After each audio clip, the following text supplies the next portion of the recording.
ash on my tongue, iron in my lungs, blood on the snow, name on their shields, night in my veins, storm in my ears.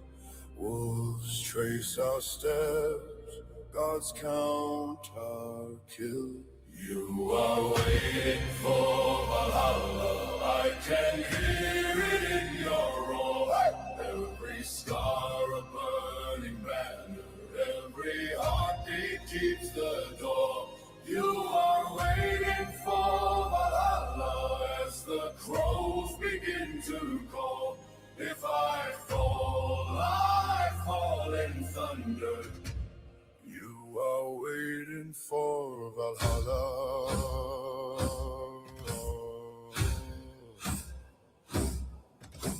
Frost on the oars, breathe like white smoke.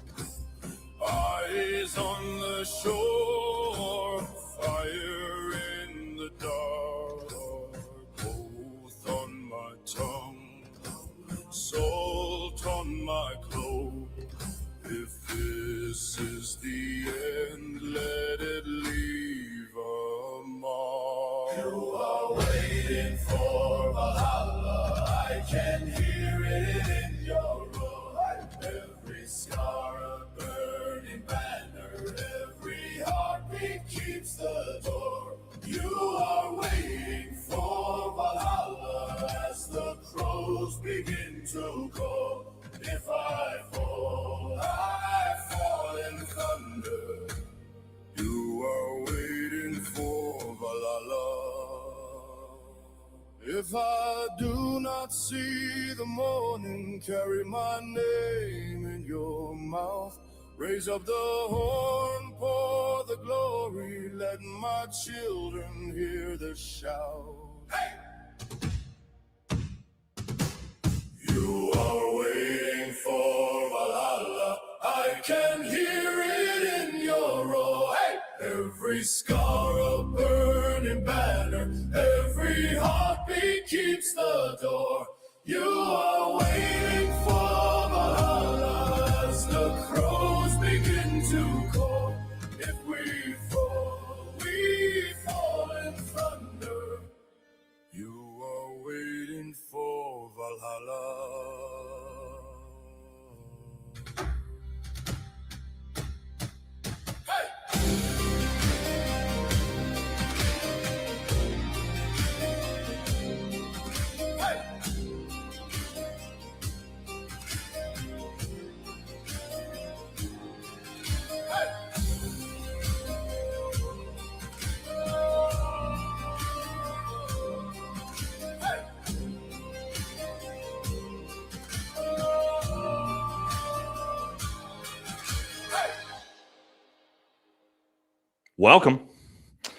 Welcome, everybody. It's Tuesday. You know what that means.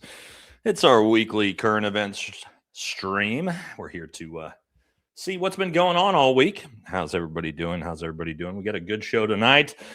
I know this is going to absolutely shock you to your core, but the negotiations between the United States and Iran have completely fallen through officially.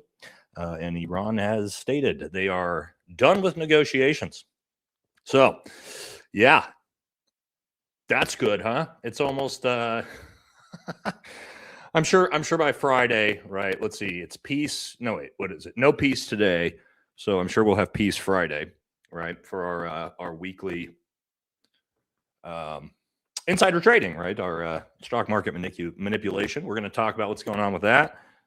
We're going to talk about, let's see what else we got. The economy. Oh, there's a lot of stuff going on with gas right now and oil that's looking pretty scary. Potentially oil prices are about to skyrocket due to reserves almost being out. So that's great. We're going to talk about all that. Excuse me. We're going to talk about what old Donnie boy Trump's been up to. Nothing good. And then, rest of our regular scheduled show. All right. Where's everybody tuning in for? Audio's clipping. Is it? Chat, is that true? It shouldn't be. How's audio? Let me know. Choppy? Hold on. All right. One sec.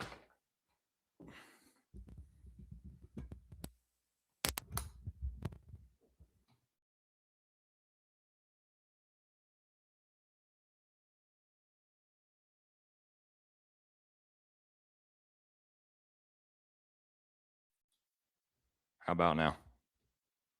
How about now? I can swap this out to a different one. We're good now? Yes? No? Yes? 5x5? Okay. I don't know. This must have been a software thing. Cool. Thank you for letting me know. Okay. Anyway, guys, regular scheduled show. You know what we got going on. Where's everybody tuning in from? Before we kick this off? Give everybody another minute or two before we jump into the show. Where are we all from? Whoa. Bavaria, Germany. Okay. California. Big day in California. It's voting day, right? California. But you guys got a big election today? We're going to talk. Well, maybe we'll talk about that. There hasn't been any results come in on that. Florida. Malaysia. Whew. Wow. Oregon. We're at in Oregon. That's where I am. So who was that? Who just said? All right. That's funny. All right. New York City. Hell yeah. True. This is very true. They're all fake. Huh? Okay. All right. We got a fun one today. So again, we're gonna, of course, kick the show off talking about what's going on with the war in Iran. Yes, we are now in month four of the 2-week excursion. By the way, was just said. I'll pass. That's a hard pass on that one. I appreciate the invite, but no, I'm gonna have to. I'm gonna have to pass on that one. Okay. Now, again, I know this is crazy. It's super hard to believe that. Again, we are now in month 4 of the 2-week excursion, because that's how these things always seem to work. And at the moment, we are right back to where we started. Literally, right back where we started. Nothing has been achieved. The Strait of Hormuz is still closed, and Iran is now threatening to close the Strait of Mandab as well, which we'll talk about that when we get there. It's not good. Things are not looking great, but that's okay. All right, let's jump into it. Let's kick the show off and get this thing started, shall we? All right, here we go. Let's see first what we had happen. Let's pull this up. All right, so this was yesterday. Breaking around, Iran announces it is ending all negotiations with the U.S. and vows to completely block the Strait of Hormuz, per CNBC.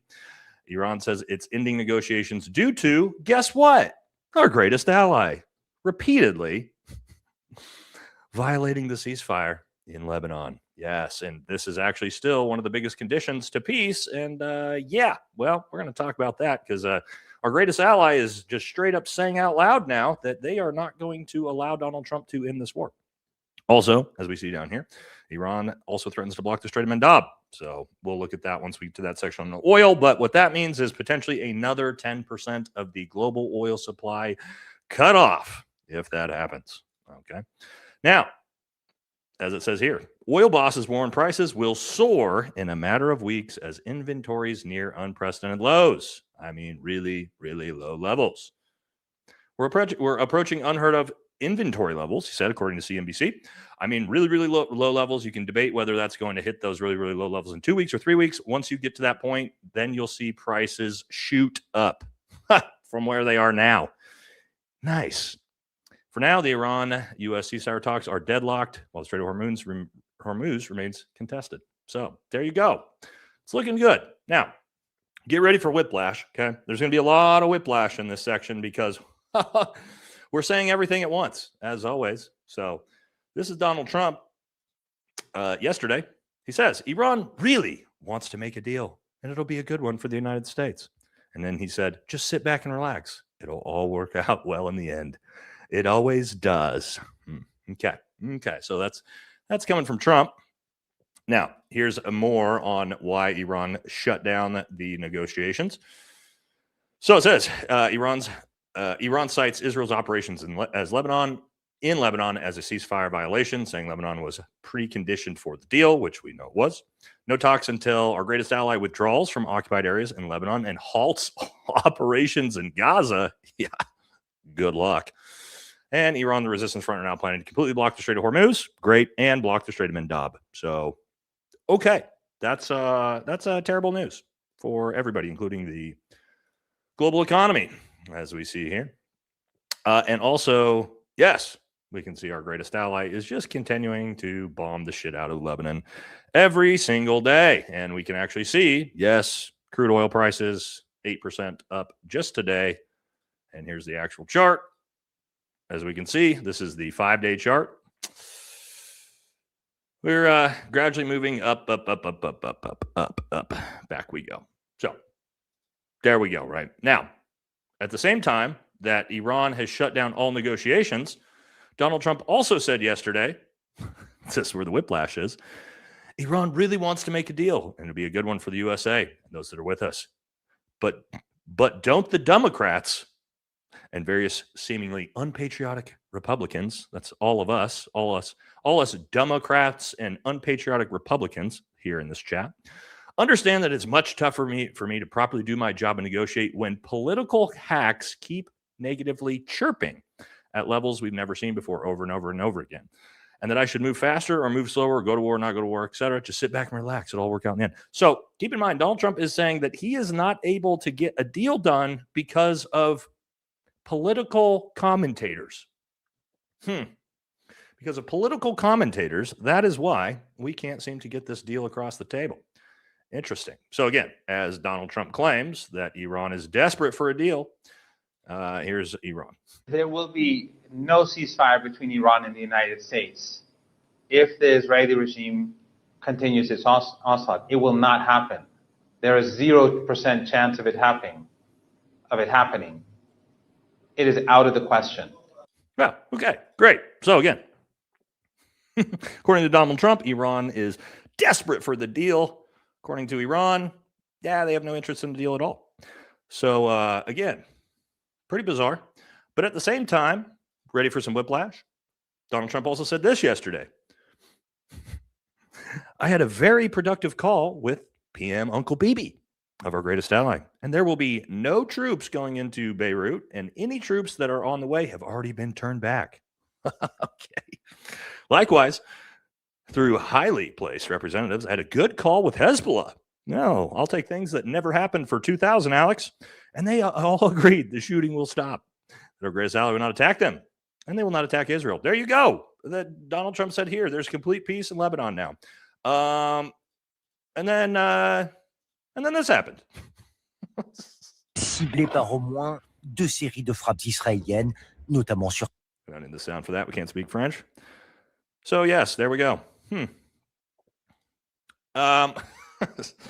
Doesn't look like they're taking this very seriously. And now there's also reporting that just came out. Check this out. Now, we're going to talk about we'll probably do a poll on this one if we believe this. So supposedly what happened is Donald Trump is putting his foot down against Uncle Bibi. He said to him on a phone call, "You're effing crazy." Trump lashes out. So this is his what he claimed to have talked about. And now watch this. This is what Fox News is saying happened. It's an interesting narrative shift here. The president even called Netanyahu today, asking him to stand down in Lebanon. Trump kind of lit him up. According to Axios, he told him, quote, "What the F are you doing? You're effing crazy. You'd be in prison if it weren't for me. I'm saving your ass. Everybody hates you now. Everybody hates Israel because of this." 47's trying to nail down this peace deal, and Netanyahu's trying to lock in as many gains as he can before the deal's done.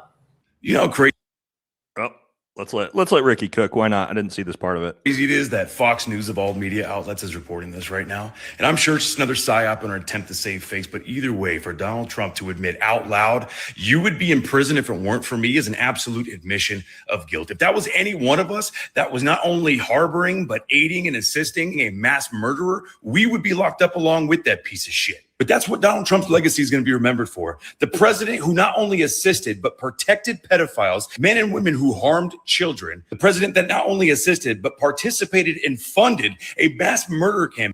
Okay. Well, like I said, you knew Ricky was going to cook. That was, that goes without saying. But let me tell you guys this. There is zero. I know Fox News is trying to make Donald Trump the tough guy. He's putting his foot down against Bibi. He's in control of everything.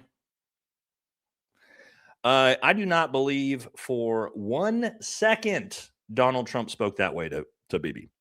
Not for 1 second do I believe that Trump had the balls to say that. And none of it is, we're not seeing that's he's putting any foot down with them because they're doing whatever the fuck they want.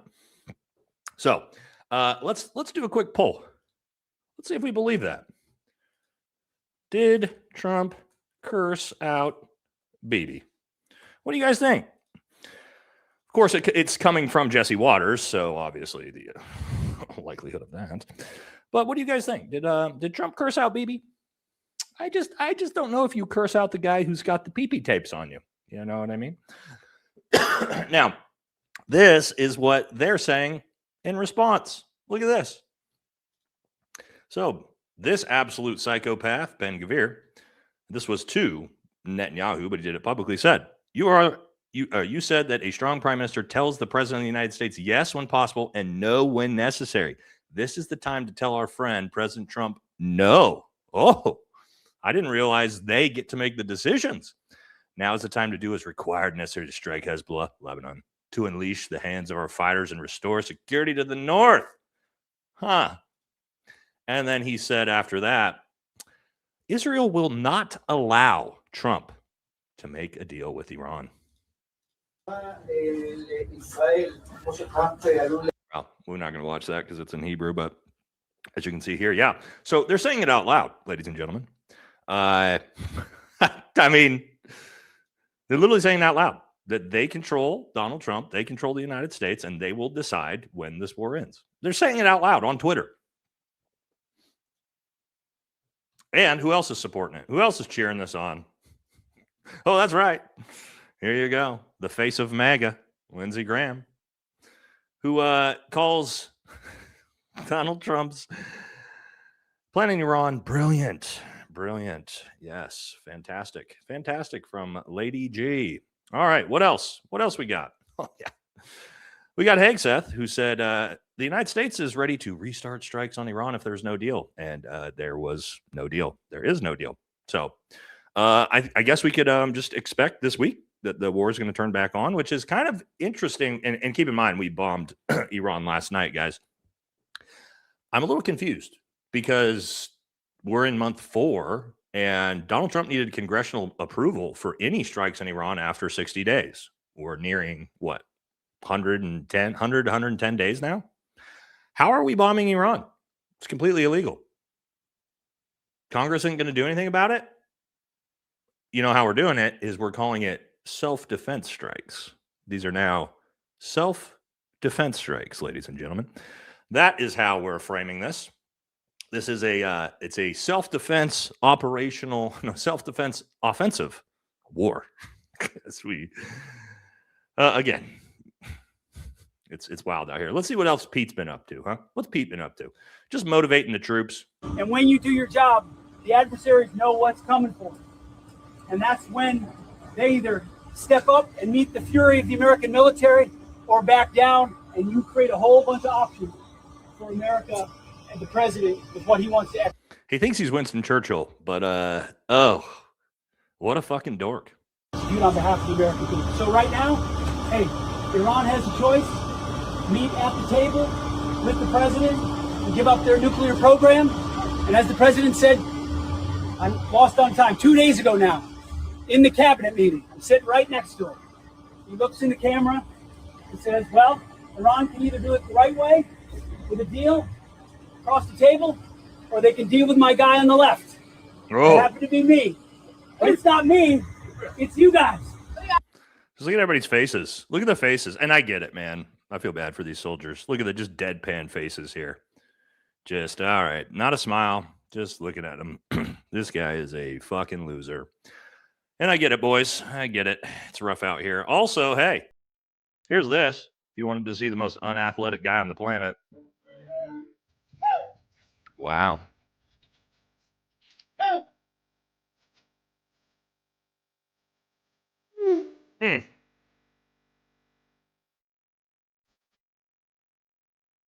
Okay, that's enough of that. That's enough of that. But yes, Pete Hegseth might be one of the most unathletic people and men I've ever seen in my life. But anyway, that's I digress. No point in having that other than just talk shit about him because he's a fucking loser. Anyway, well, but I'm not the only one who thinks so because the memes have been going wild.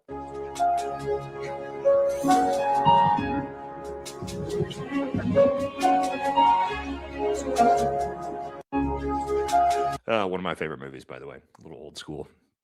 But yeah, so that's going pretty viral. A lot of the administration is going viral for just not good things this week. We'll get to that. Here's Marco Rubio, the next thinks he's going to be president of the United States here. Let's see what he's got to say about Iran. They would rather invest in Hezbollah. They would rather invest in the rapists and the murderers of Hamas. They would rather invest in those groups than they do in their own people. That's what Iran invests in. And that. What do we invest in, by the way? Is it that $1.5 trillion defense budget when we can't afford groceries or gas? seems like we got a little pot calling the kettle black about investing in your own people here by Marco. That's what you should be asking me about. That's what the BBC should be covering. And that's what these other media outlets should be covering, is how evil these people are in Iran and the damage they've done to people all over the world. The damage they've done all over the world. Look, I'm a proud American. Come on. We've overthrown like 150 governments in the last 50 years, all over the world. All we do is fuck the world up. I mean, sorry, that's the truth. I mean, you could be good, bad, and different. You could support that. You can be against it, but that is the truth. I mean, there's nowhere close to the amount of attacks we're doing. So anyway, that's a little Marco. He's out there after it. Now we got some other good clips. I really like this guy's channel, by the way. 3D Classic Car Parts. It's an interesting channel name, but he's usually got some bangers. Trump has rejected the Iranian peace deal, says he's going to continue to live in Zionist fantasy land where he still has some options. And Iran threw the fucking negotiating terms down on the table. Same one they've been dropping since March. And they said, take it or leave it, bitch, because Trump, you got no cards. And Iran holds the straight. The U.S. has zero leverage over Iran right now. It's either take the terms that they are putting down or you get nothing. But Trump can't, he can't do anything because the only support Trump has left is the Zionist Jew-controlled media. And as soon as fucking Trump walks away from this war, the last of his support will evaporate. That is a great point. That's a great point. I didn't actually think about that until I saw that clip, that his only supporters now are the Zionists. And if he bails out of this thing and does an America First, just says fucking good luck, greatest ally, you're on your own. Oof. Well, nobody else, none of us are going to support the guy. And then his own base is not going to support the guy. So he's kind of stuck. He's stuck, right? He's got his dick in a bear trap, as we would say, because he can't pull out. And he also can't do, he can't do anything to get Iran to capitulate. We've already seen that. So we're just sitting here.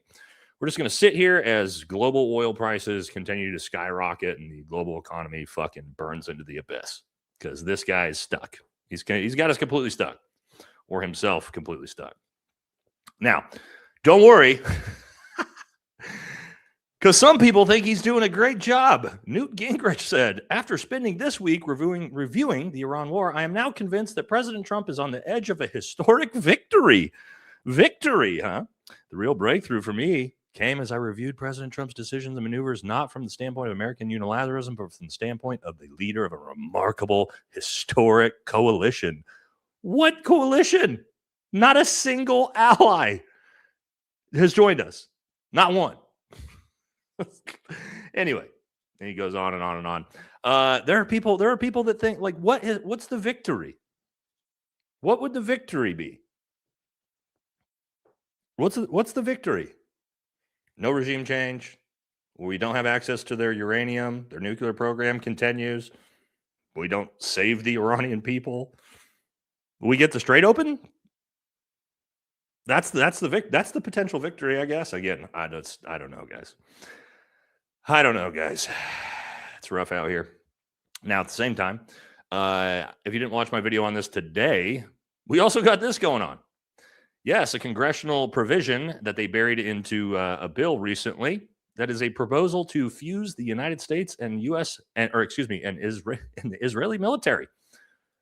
Yes, this is a real thing, and I'll show you what this includes here. Oh no, this is the wrong one. This is the fact that let's talk about this though, because this is actually important.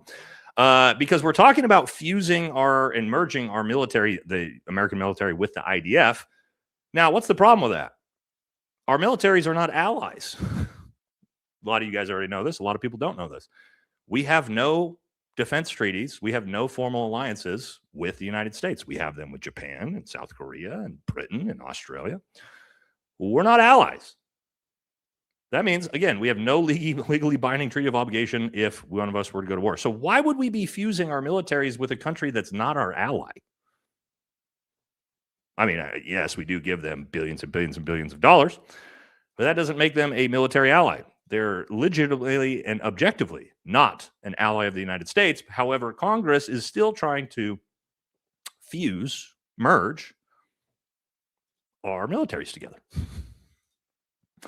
So anyway, if you want to watch, I got the whole story on that in my other video. I'm not going to get too into that. But again, what do you guys think about that? Think that's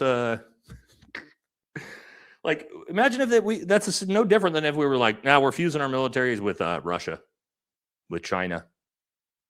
They're not an ally. It's absolutely wild, guys, that we're out here watching shit like this. And you know what's crazy is that it's going to pass. That bill's going to pass. And you know why that bill's going to pass? Because 90% of our politicians are paid by AIPAC. So of course it's going to fucking pass.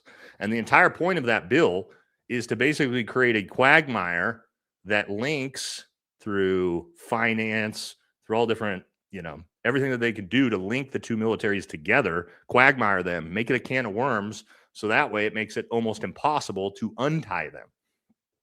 And they got to get it done while, Diaper Don's in charge, because that's the only way they're going to do it. So yeah, I mean, it's almost 100, I would say 99% chance that bill pass. I guess that's not going to be one that gets shot down. And they're trying to keep it hidden, right? Which of course they're trying to keep it hidden because it's incredibly unpopular, but they don't care what's unpopular. All right, next we're going to talk about the economy. It's not good, as we all know, but there's some things to talk about, particularly with oil right now. Before we do that, we'll do a couple super chats before we jump into it, so we don't fall too far behind here. Kate says gas prices up means farmers go bankrupt, forced to sell land to the government to build data centers. Yes, great point. That is true. I'm sure really disappointed that Sean interviewed Megan. I didn't get to. I've seen some clips from this. I haven't watched the episode yet. Gave her a hot stone massage. I will not be watching for a while. Now I know Sean and Megan are actually friends in real life, so keep in mind he's probably not going to hardball her. But again, I haven't watched it yet, other than a few clips. So I got to watch it before I weigh in on it. I am probably going to do an episode on it though. So Munchkin doesn't look amused. Our greatest ally. I know I need to get her in here. She's with my daughter right now. Thank you, Juju. 10 Valhalla VFT memberships. Appreciate you, brother. Thank you, Tater, for the same thing. All right, a couple more. Let's jump back in. Please let us know when you're taking time off. I did. I told you guys on Tuesday that I would be gone Friday. I did. When I saw Candace and Anda sitting across from each other, my first thought was, hey, that just exploded. No, I don't think so. I think it makes sense. I haven't got to watch that one yet. I've seen some of the clips too, though. Been out of town all weekend, so a little bit behind on some of the stories. A little bit behind. Okay, let's jump back into it. I'm sure that was probably a good episode, though. But again, I got to catch up. I got to catch up on all the juicy stuff that's been going on this week. Okay, now hitting the economy. First thing we got to do. Donald Trump this week said the Trump administration has gotten costs down very substantially for the American consumer. There has never been anything like this. Here you go. So according to Donald Trump, costs are way, way down. And it's the best time ever for the American consumer. So there you go. Is that true? Well, no, objectively, it's not true, because here's the comparison from Memorial Day last year to Memorial Day we just had. Gas is up 30%. Flights, that's a lot. Flights are up 21%. Beef is up almost 20%. Tomatoes 40%. Coffee 20%. Hot dogs 11%. Hotels almost 5%. And obviously, this is going to continue to climb. So no, Mr. Trump, that is not true. Prices are not down. They are objectively all substantially higher than 1 year ago. Now, this is an interesting statistic that just came in recently, and that is that the United States is now the only G7 wealthy nation where quality of life is actively going down. So, yes, we are the richest country in the world, and our quality of life is going down somehow. That's pretty incredible. That's pretty incredible. Almost impossible for this to happen, other than if you just have a government that is, the most corrupt, worthless fucking government on the planet. Then some things like this can happen. Now, this is where we're going to get into, getting scary with oil. Check this out. And again, I've told you guys about like the supply chain shock, and it's going to take fucking forever to oil prices to come down. We've talked about this on the show a bunch of different times.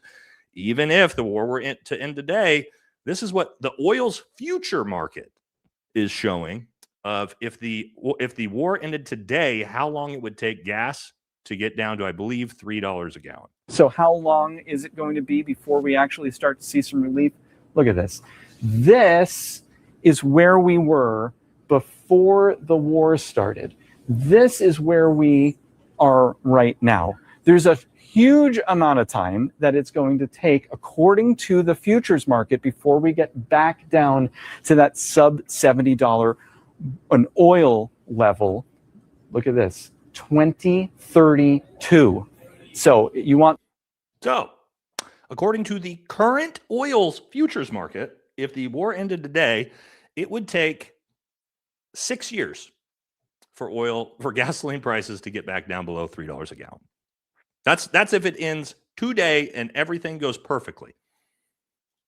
If everything goes perfectly and the war ended tonight, gas would not get down, according to the oil futures market, back down below $3 a gallon until 2032.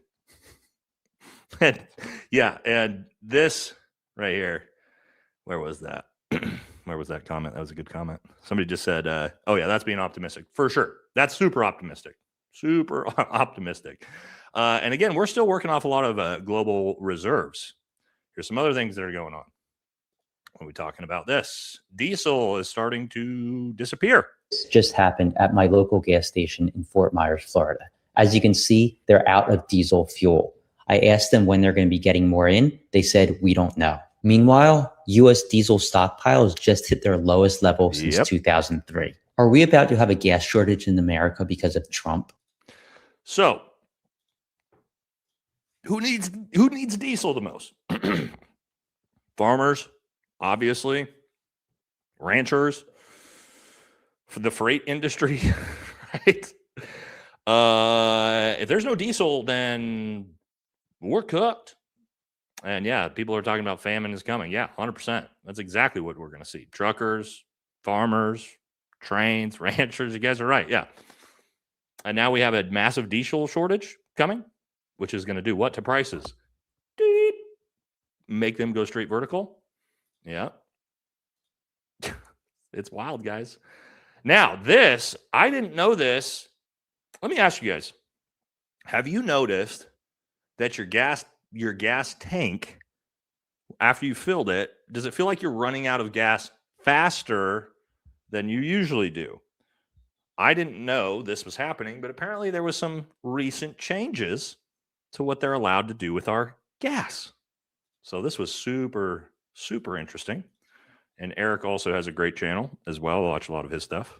Let's see. Watch this. Anybody noticed you're running out of gas a little bit quicker than normal? I have. So not only is gas $5 a gallon, but you're running out of it a lot quicker. I'm just glad Trump's trying to get his face on a $250 bill, because that's how much it's going to cost to fill up an entire tank of gas in my truck. But maybe this is why. So this is why you have been running out of gas faster, okay? As of 24 hours ago, Congress officially passed a law, officially being the key word, stating that they are now going to allow E15 to be added to fuel and gasoline year-round. Here's what that actually means in English, okay? E15 is ethanol, okay? It is something that they add into fuel to reduce the amount of fuel that you need to use, okay? Now, typically, you've seen it before. At a gas station, there'll be a sign on the pump that says may contain up to 10% ethanol, okay? Now, there's been times where companies have put more or less ethanol based on the weather, the season, the heat outside, things like that.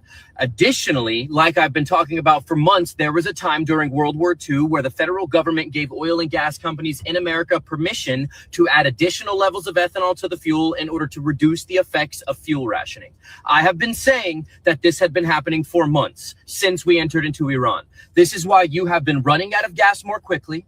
This is why you are experiencing rough idle when you're sitting in the school parking lot waiting for your kids to get out and your car kind of shakes every once in a while. This is why when you turn on your engine, your gas needle drops more than ever. And this is why if you have a car that tells you how many miles you have to empty, it no longer makes any sense. Okay? It is up and down all over the place. It is because you are experiencing reduced fuel efficiency. Okay. Now, as of yesterday, Congress authorized oil and gas companies into America to begin adding E15 to fuel, meaning now we are going to experience up to 15% ethanol. So for those of you who don't know what that means, let me explain how it is actually.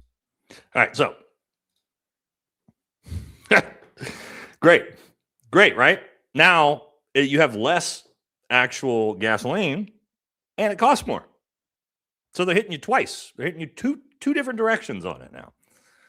Two different directions they're hitting you with it. So I had noticed that, but I didn't know that was something that Congress just passed. Because man, they're always looking out for the American public, aren't they?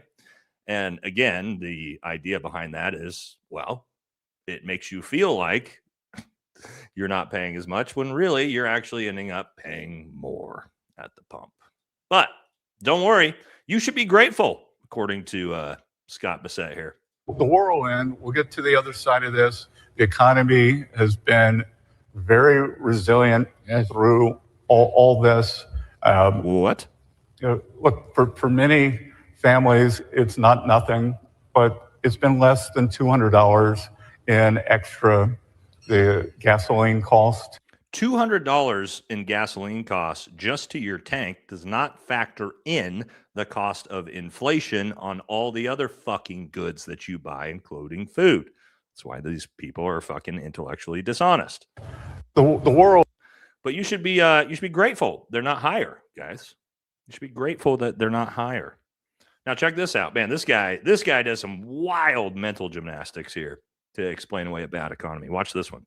Yep. There's new government data that shows that Americans are now saving a smaller share of their incomes than at any time over the past 4 years. Are you seeing signs that American households are dipping into their savings to pay for the higher costs of things like gas and groceries? And does data like that concern you right now? Well, so a lower academic literature would tell you a lower savings rate can mean one of two things: the kind of the doomer view that you took, or that people have more confidence, or it could be something else, because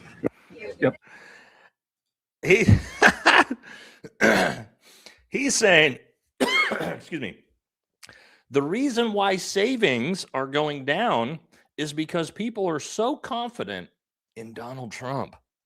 That's why savings are going down. According to the Trump administration, it's because everybody is so confident in Donald Trump.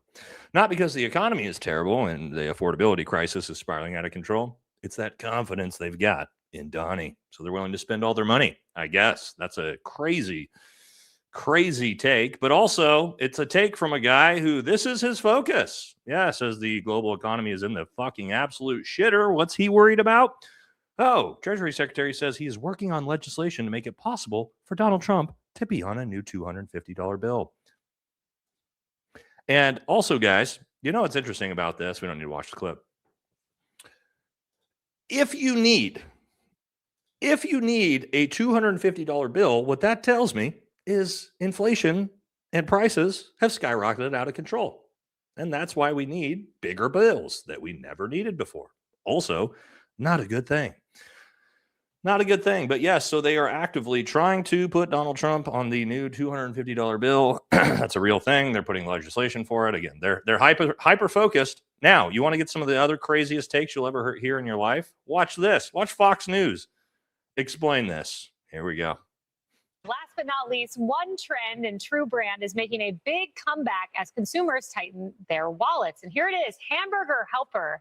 The mix of mac and cheese and ground beef is seeing a surge in sales. I'm sorry, do they think that that's a good thing? They think it's a good thing that Hamburger Helper is seeing an increase in sales? They think it's a good thing that fucking slop is having an increase in sales, that motherfuckers are having to resort to eating box fucking macaroni with ground beef? Yeah. Yes. Yes, that's Fox News. She had a giant smile on her face, didn't she? Wasn't she so excited to tell you that story? Americans can't afford fucking real food, and so they're switching to Hamburger Helper. Yes, great. Great. That's fantastic. Great news. Great news. Great news. All right, what else? What else we got in the economy? All right, here's Trump. Economy is in free fall. They have 250% inflation. Their money has no value. Their whole economic system is broken down. They thought they were going to outweight me. You know, we'll outweight him. He's got the midterms. I don't care about the midterms. Look what happened last night. That was the prelude to the midterms. People. There you go. There you go. Donald Trump saying he doesn't give a shit about the American people or the midterms. He's going to do whatever he wants. So that's great. That's great that we're not concerned about that. Seems like we should be concerned about that, but we're not. Also, here's another one.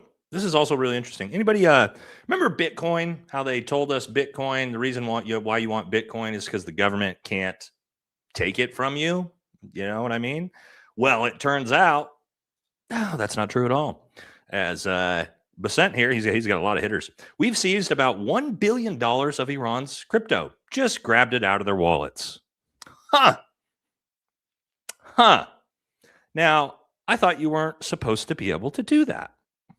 Isn't that the whole point of crypto?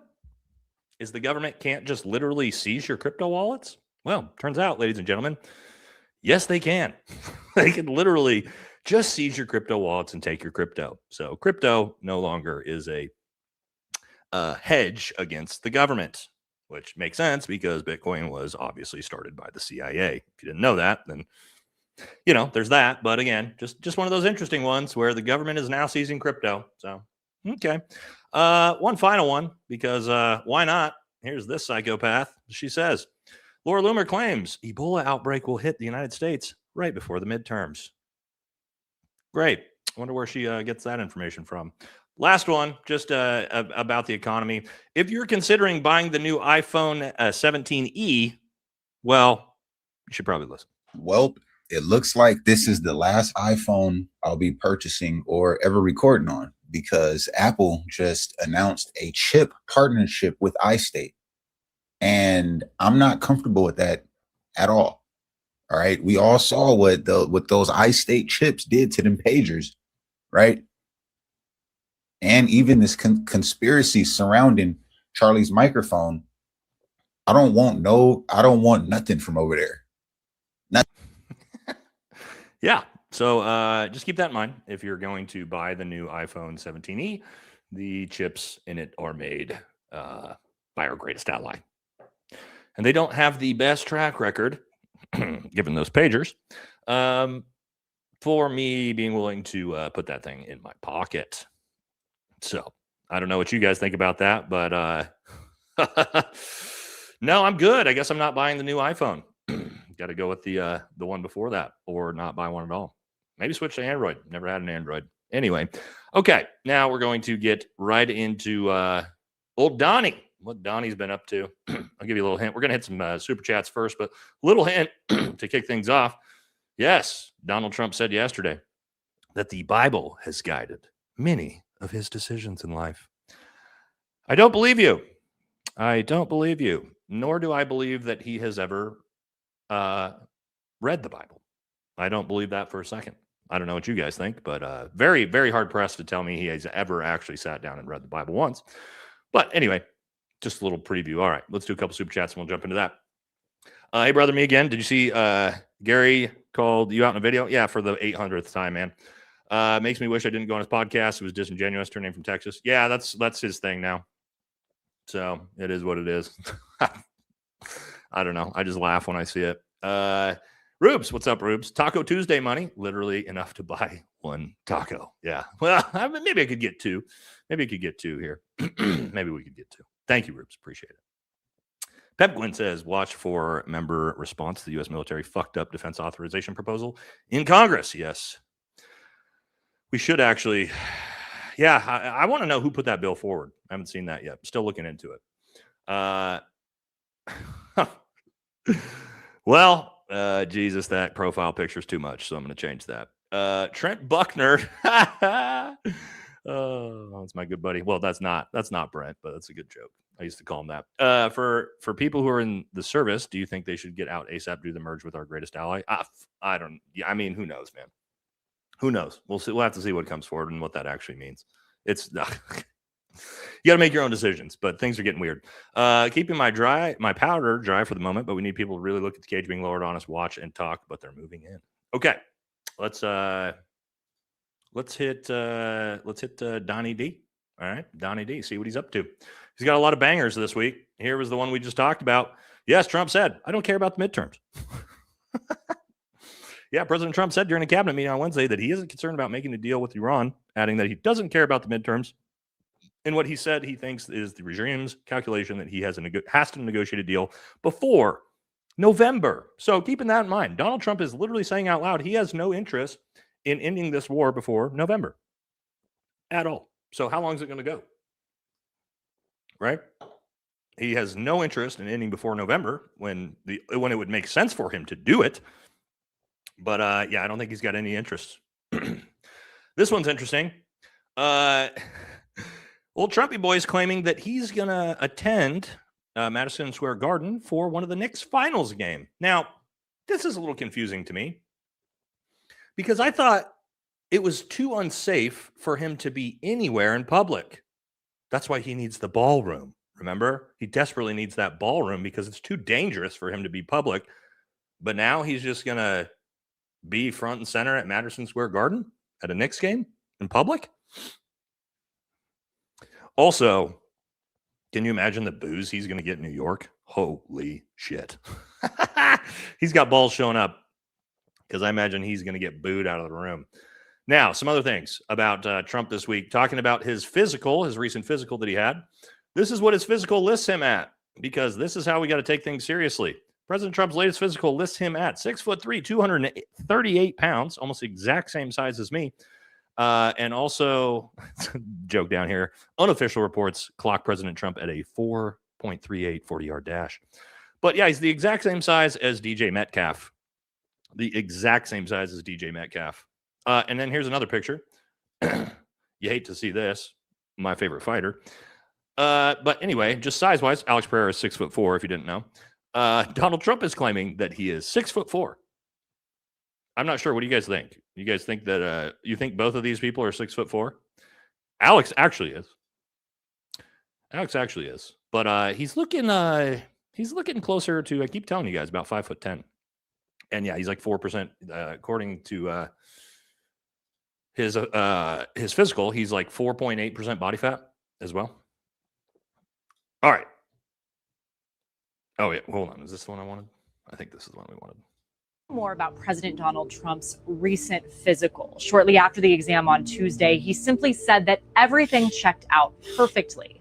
The White House has now released a memo that showed that he is in, quote, excellent health, but that the doctor recommended that he lose weight and exercise more. Now, the president, who is look at it. Here we go. Is 6'3" and weighs 238 pounds. This physical revealed that he gained 14 pounds. Oh, Trump is 6'3", 238 pounds. Literally the exact same size as me. Okay. Okay. Okay. Yeah. Okay. I don't know where he's putting that. I don't know where. Anyway, guys, little silly. I'll show you guys like. I was gonna show you guys a picture of just like me next to my teammates, just to show you what that size looks at. But you guys already know. It's just absolutely silly, right? Okay, now that's the other thing though is he's in excellent health, but he needs to lose weight and exercise more. That's typically not how things work. The doctor doesn't say you're in excellent health, but we need you to lose weight and exercise more. Because, yeah. Also, this was Donald Trump bragging about his results. Yes, he said 2 days ago, the results of my physical examination taken at Walter Reed Medical Center and just released were extremely good, unlike other U.S. presidents. Oh, you think like Obama wasn't in better shape than you? Anyway, okay. None of whom who have ever taken this is the good stuff, an approved high difficulty cognitive test. I scored a perfect 30 out of 30, considered extreme intelligence. He took an Alzheimer's test, which he probably didn't get 30 out of 30. He's probably lying about that. And then he says, are the Democrats? I told you guys he was going to do this forever now. This is his thing. He's clever. Are the Democrats really surprised? In fact, this is my fourth such test. Why has Donald Trump had to take 4 dementia tests in a year? Why have the doctors made him take 4 dementia tests in a year? That's not normal. That's not a good thing. Typically, that would mean they're worried you have dementia. So, but he brags about it. He brags about his scores. Also, he's out there posting this. Yes, look at it. This is the White House ballroom. I guess Donald Trump, he's posting AI slop videos of what are those? He said they're supposed to be Predator drones, but they've got fucking way too many extra fins and shit on them. Or maybe Reaper drones. Anyway, they AI slopped it. I guess they're going to have a bunch of, Predator and Reaper drones on top of the ballroom. I'm not sure. Why do you need these? Are surveillance drones, right? What we'll use these for is ISR for intelligence, and then you can hook Hellfire rockets up to them. Why do those need to be in Washington D.C. on the ballroom? The entire purpose of them are for surveilling things. Pretty weird to be suggesting that we're going to have military Reaper drones or Predator drones at the ballroom, but okay. Anyway, I don't know if you guys saw this. There's a lot of talk about this. Donald Trump planned this big 250th birthday of the United States anniversary. I think they coordinated a bunch of performers, and they've all canceled. Literally, all of them have canceled, other than one. We'll talk about that in a second. But now Trump is considering giving a major speech holding an America is Back rally after all of musicians back out of the Freedom 250 concert. And well, let's look at who all this is, right? Of course, just hard hitters here. Artists pulling out of the Freedom 250's Great American State Fair after saying they were not told it was tied to Trump. So what happened was, they set up this Freedom 250 festival without knowing that it was going to be like a Donald Trump MAGA rally. And then once all the musicians found out that's what it was, they all canceled. Now, I guess Flo Rida has also canceled at this point. All of them have canceled, but Vanilla Ice. Vanilla Ice is hanging in there. Probably needs that paycheck. But everyone else, who else was this? You had, look at this, Milli Vanilli, guys. Milli Vanilli. Canceled. When Milli Vanilli is canceling on your show, oof, that's rough. That's rough out here, ladies and gentlemen. Now, what was Donald Trump's response to all these artists bailing once they found out it was involving him?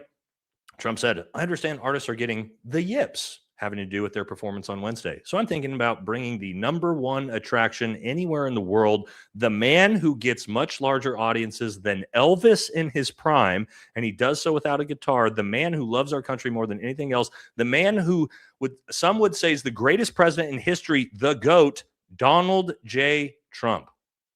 He just said this about himself, all in the third person. And actually, this was a response by Dan Bilzerian. What kind of dildo talks about themselves in the third person? Which 100% true. Imagine talking about yourself this way on Twitter.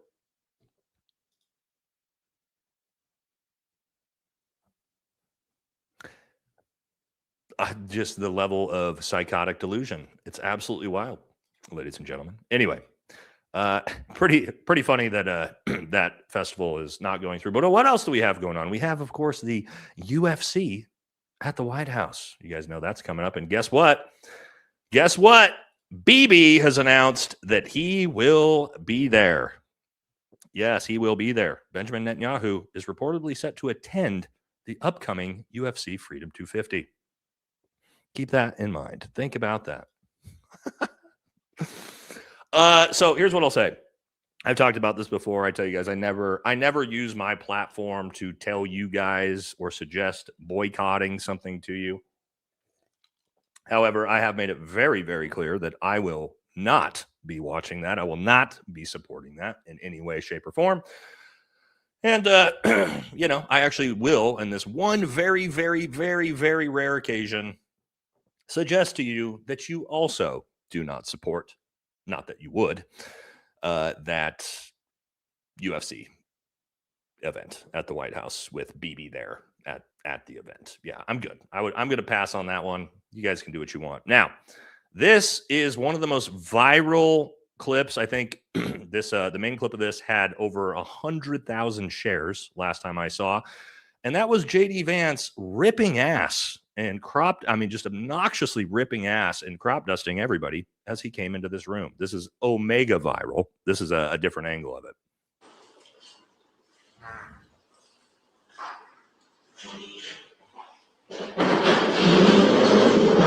Well, you got to hear it from the start here. It's before he hits the doorway. Turn that volume up. Here we go.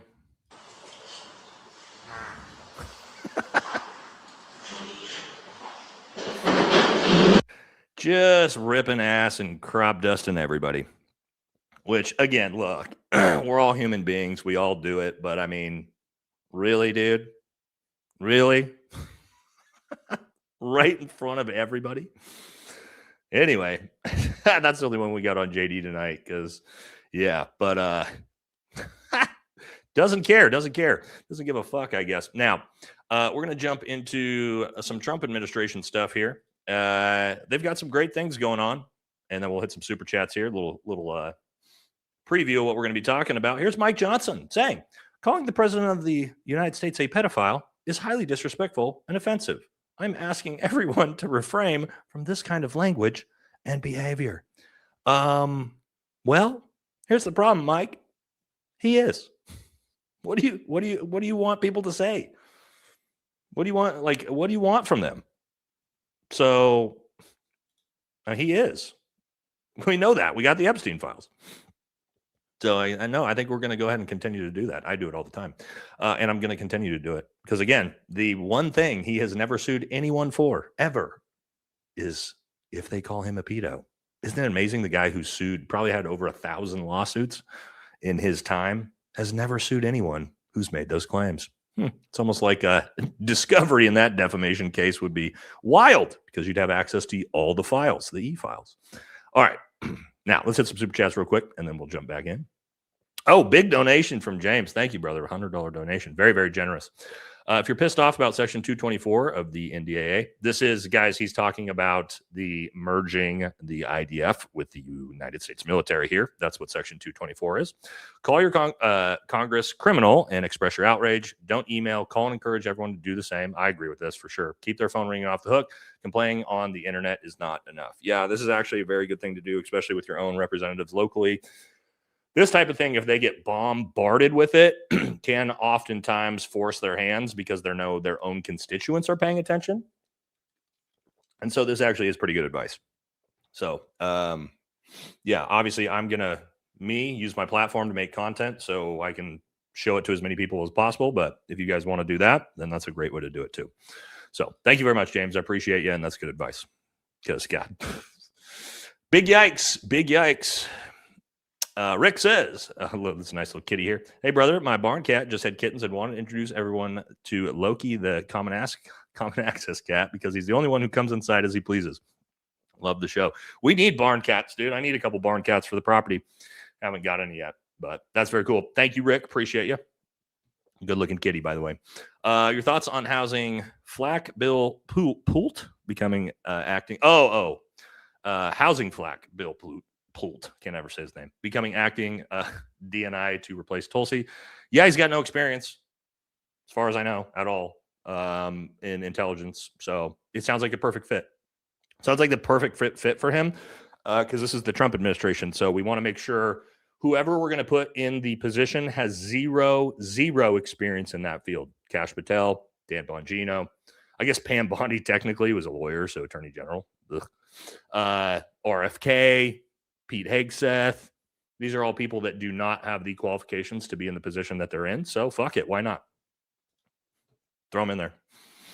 Yeah, he's got zero intelligence background. Throw him in as the DNI. Why not? You know what I mean? Makes sense.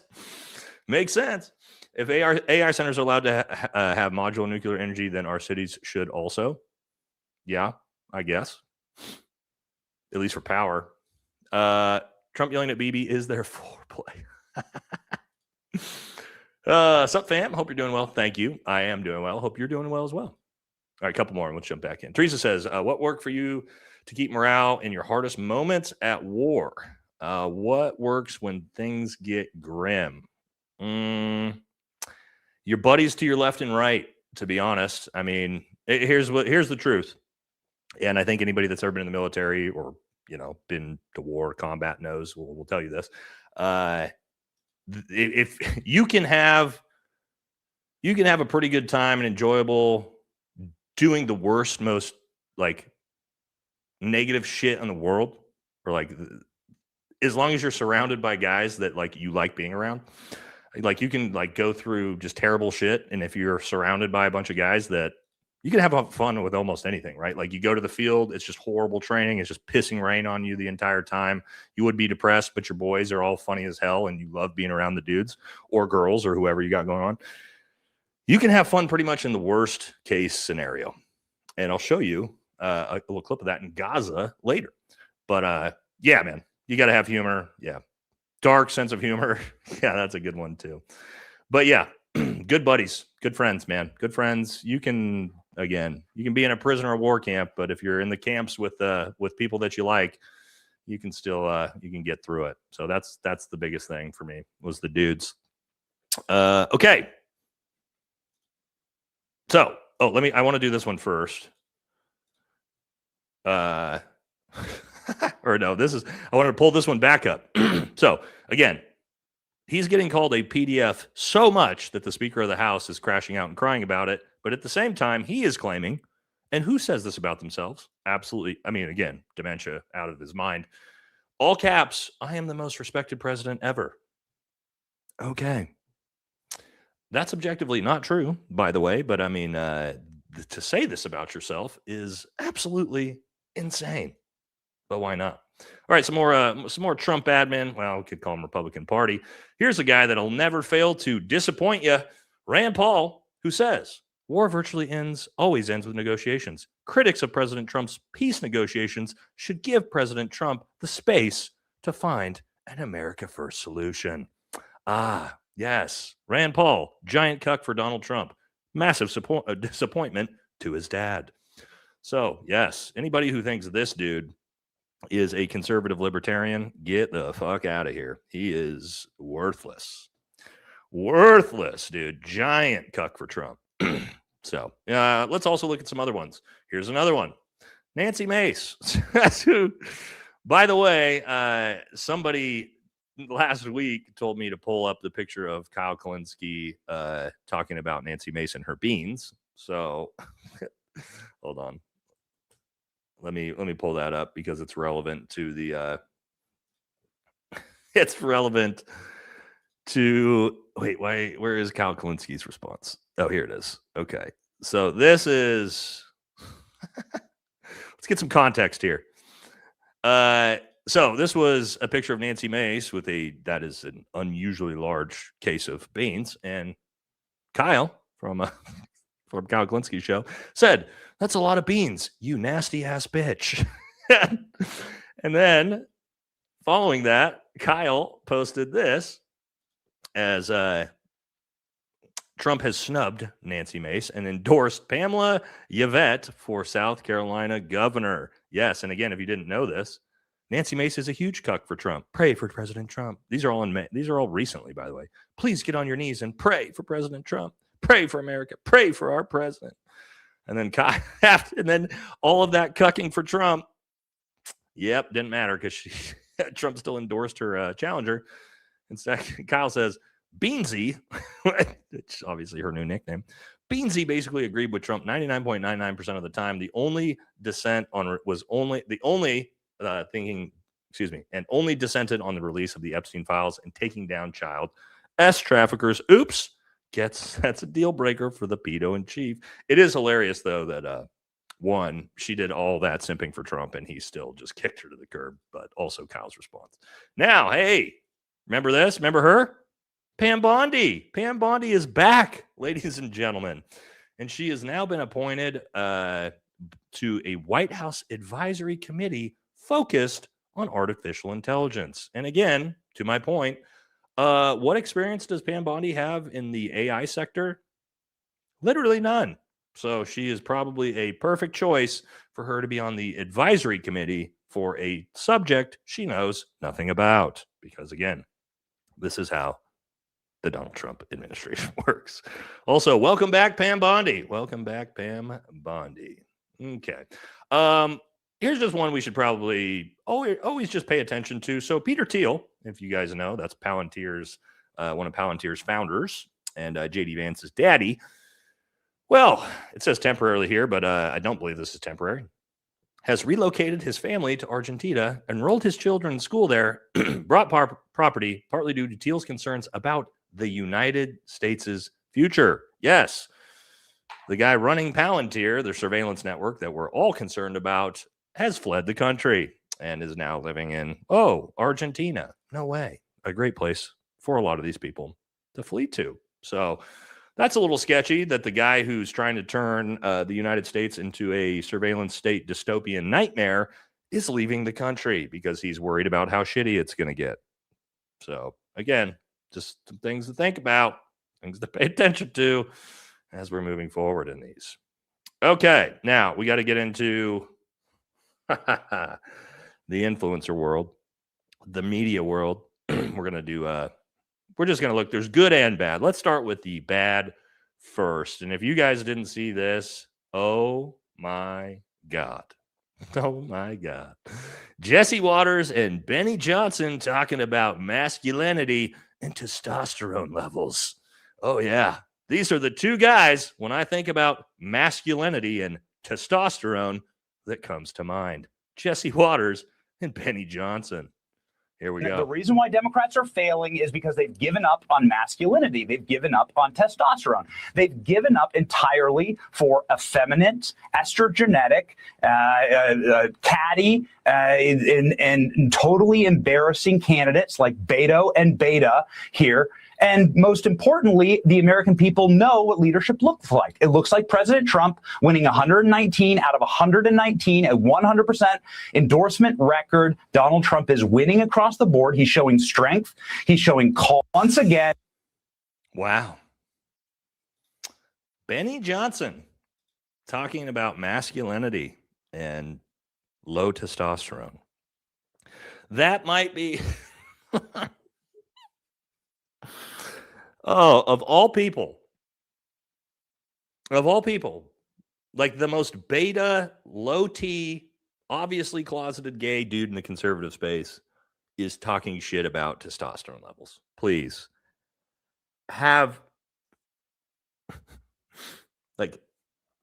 think about yourself for a minute, bro, before you talk like that. Please, please, please. Now here's a little bit more. I mean, the dude, I don't know how he can cuck this hard for another grown man, but he'll do it. You may not like it, but you can't argue with it. Donald Trump is the undisputed king of the Republican Party. No kings? Sorry, the Republican Party's got one. President Trump is 8 out of 8 in Senate endorsements, including Ken Paxton, who just won in a landslide blowout. I love how MAGA is so excited about Republicans winning Republican primaries. Have you seen that? Have you seen him talking about this?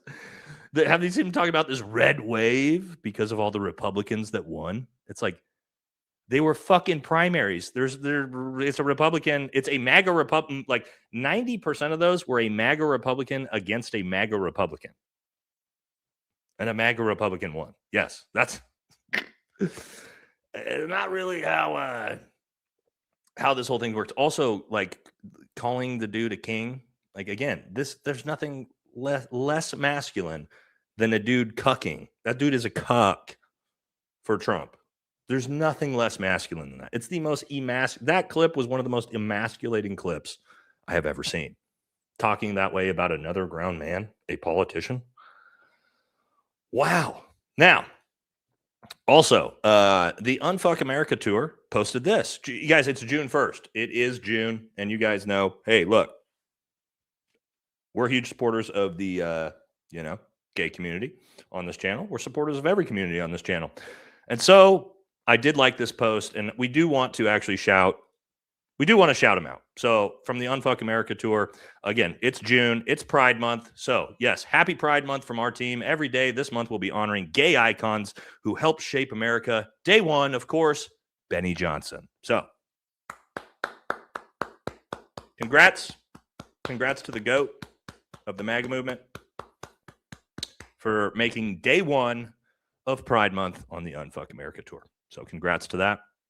I'm sure Lindsey Graham will probably be day 2, maybe Mike Johnson for day 3, Tom Cotton day 4, Senator Hawley day 5. There's a lot of them. It's almost all of them, it feels like. But anyway, just some things to think about. Let's speaking of MAGA dude saying super gay shit. Here's Asmongold. Very, very odd comment. Decided to talk about on Start of Pride Month. He says, men are naturally more attractive than women on average. Yes, if you feel this way as a man, you are gay. You are a gay man. This is what it means to be gay, that you are more attracted to men than women. So, Zach, odd choice, but okay. That's why women need makeup. This isn't me being gay. No, it is. Look at a peacock cardinal male versus female. Females get mogged. Anyway, again, if you think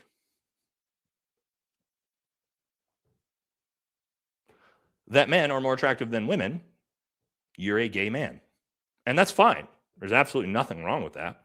Again, we're big supporters of the gay community. But if you are more attracted to men than women, you are a gay man. So just it's the lack of self-awareness to post something like that is very, very odd. But again, there's nothing wrong with it. I just wish all these Republicans would just come out the closet, dude. Just come out the closet. It's 2026. Nobody fucking cares. Nobody cares anymore. You're fine. Just like South Park, right? And Tom Cruise, just come out the closet. Nobody gives a shit anymore, right? Yeah, exactly. Just own it. It's a lot more impressive if you just own it. But anyway, the evangelicals, they can't do it, right? They can't do it. But anyway, just pretty weird stuff. All right, more cucking behavior. Here's a giant cuck, Tim Pool, who says, "Bro, yes, please," in response to Polymarket talking about Donald Trump being put on the $250 bill. Really? Wow. Wow. I mean, it doesn't get any gayer than this. So that's again, these MAGA Republicans, man. It's just very, very bizarre. All right, here we go. Let's listen to what Joe had to say about this, the UFC event. It's going to be a spectacle. Whether I was there or not, I would be watching 100%. Yeah. It's I think it's awesome that Trump, this is one of the things that I like about him. He's Yeah. like, fuck it, let's do it. Yeah, yeah. He puts on cage fights on the White House lawn. Yeah. That's nuts. He's I love fearless. that. Yeah. But he does wild shit. I like that. Yeah, I me like that too. part. Cool, dude. Yeah, cool. Cool, Joe. You like that about him? That he's got no plan? You like that about him? Just flying by the seat of his pants, which is partly why our country is so fucked right now. That's what you like about him? He's the president of the United States. I would like him to not make irrational decisions. I would like for him to be measured and strategic because he's in charge of a fucking country, our country. So, no, I don't like those things about him. In fact, Joe, I'm going to disagree with you on that. I think those things are terrible about him as a leader. And part of the reason why we're in such a fucking catastrophe with Iran right now is because the guy just fucking makes decisions. He doesn't think about the repercussions of them. He doesn't think about the second and third order effects of, if I make this decision, what happens from that? That's what leaders do. That's what leadership is. Anybody can just fucking retard max, just run around, do whatever the fuck they want, not even think about what they're doing. But typically, the president of the United States, that's not the guy you want doing that type of stuff, you know? But anyway, some people think it's cool. All right, here's some more. Let's see what this trash can has to say. I saw a report coming out from Alex and Anna Paulina Luna that they're about to release that influencers got paid from foreign nations. If they did, and that is true, what do you call those guys? If they did, what do you call those guys? If you're getting money from another you're country, getting paid, capitalist, no, trader. It's a trader. Effing the trader. word is a trader. If you got paid, Huh. I go to Anna Paulina. I wonder where you get money from. I wonder where you get money from, PBD. I bet it's a foreign country, and I bet it's a very specific foreign country. They sure don't. They don't think so when it's AIPAC, do they, Lewis? When it's AIPAC, they don't give a shit. But all of a sudden, if it's in the other country, then it's treason. But if it's our greatest ally, well, then it's okay. Then it's okay, right? So, yeah. Somebody said pop. Yeah. Ooh, I don't know. I would probably guess based off of his content.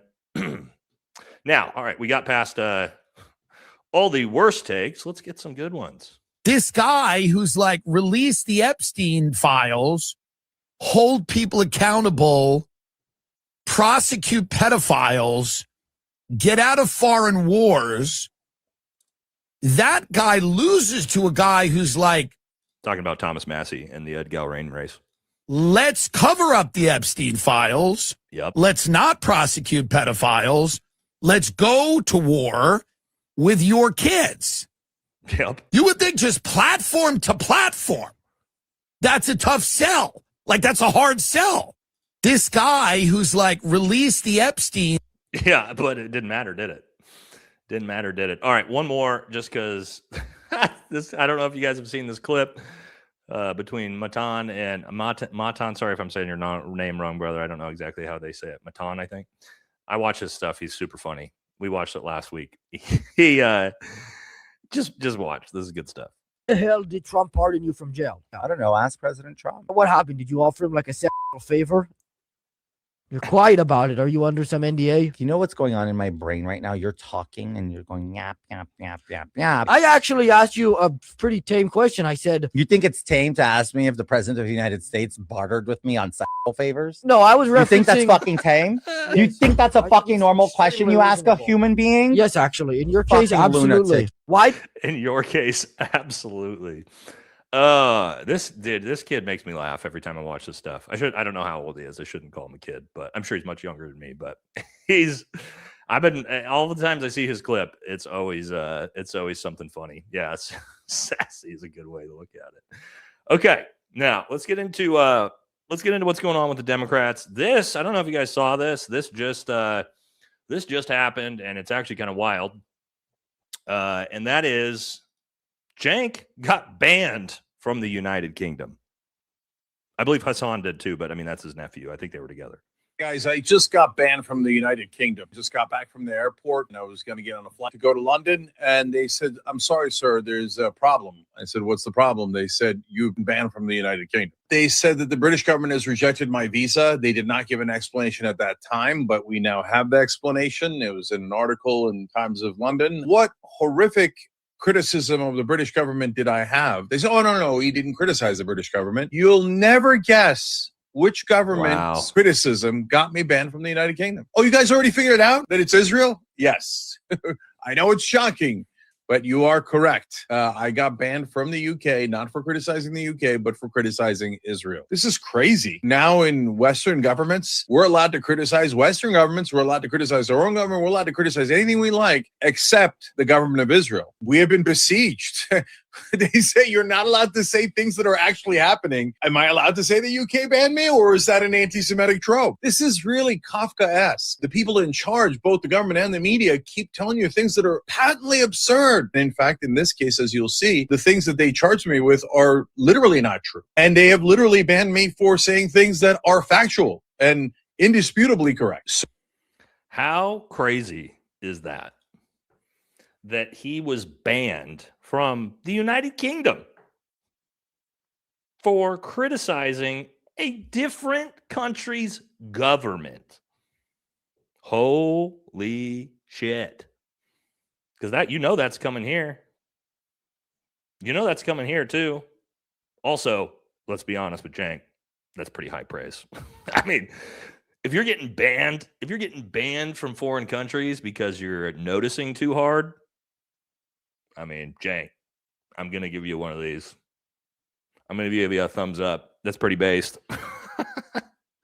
Pretty based, brother. If you're getting banned because you're noticing too hard. Super based. But again, also insane. And if it's happening in the UK, it could very, very easily happen here. All right, we're going to talk a little bit more about Democrats here in a second. Let me get a couple super chats out of the way, and we'll jump back into it. The Real Warrior says, how much world peace would we have if the U.S. a lot more than we have now? I mean, just objectively. Mr. Wallace, what's up, brother? Said, coming from a left-leaning centrist, but I love your channel and how you call out both sides. Keep up the good work, bud. And thank you for your service and keeping only us first. It's us versus them. Hell yeah. Thanks, brother. Yeah, I mean, here's the thing. I guess I kind of I've been trying to figure out, because politics is so crazy, what's my actual politics? And then I just realized it's pretty easy. I'm anti-MAGA and I'm anti-woke. So if it's something woke supports or if it's something MAGA supports, I most likely don't support it. And I most likely support anything else. So that's actually politically, it actually kind of made it pretty easy to, yeah, somebody said a radical centrist.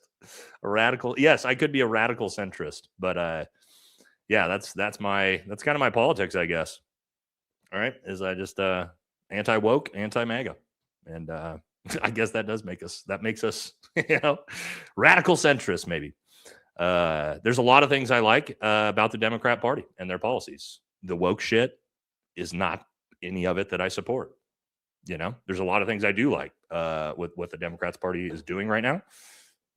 The woke shit is not that. So, but yeah, it is what it is. That's where we're at. We're just sort of in the middle. But thank you, brother. All right. This is a great looking kitty. Sneaker Dad. No comment though. Thank you very much. Appreciate you, brother. Base Mama Bear. A lot of good kitty photos today, guys. Well done. Look what I got a couple weeks ago. Yeah, thanks for helping me convince my hubs. Well, I'm happy. Is that a munchkin? Yeah, that's a munchkin, isn't it? Oh yeah, you can tell by the little baby front paws.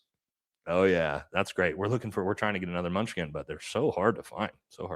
Great looking kitty. Love the munchkin cats. Marco Polo. Just saying. Thank you, Joe.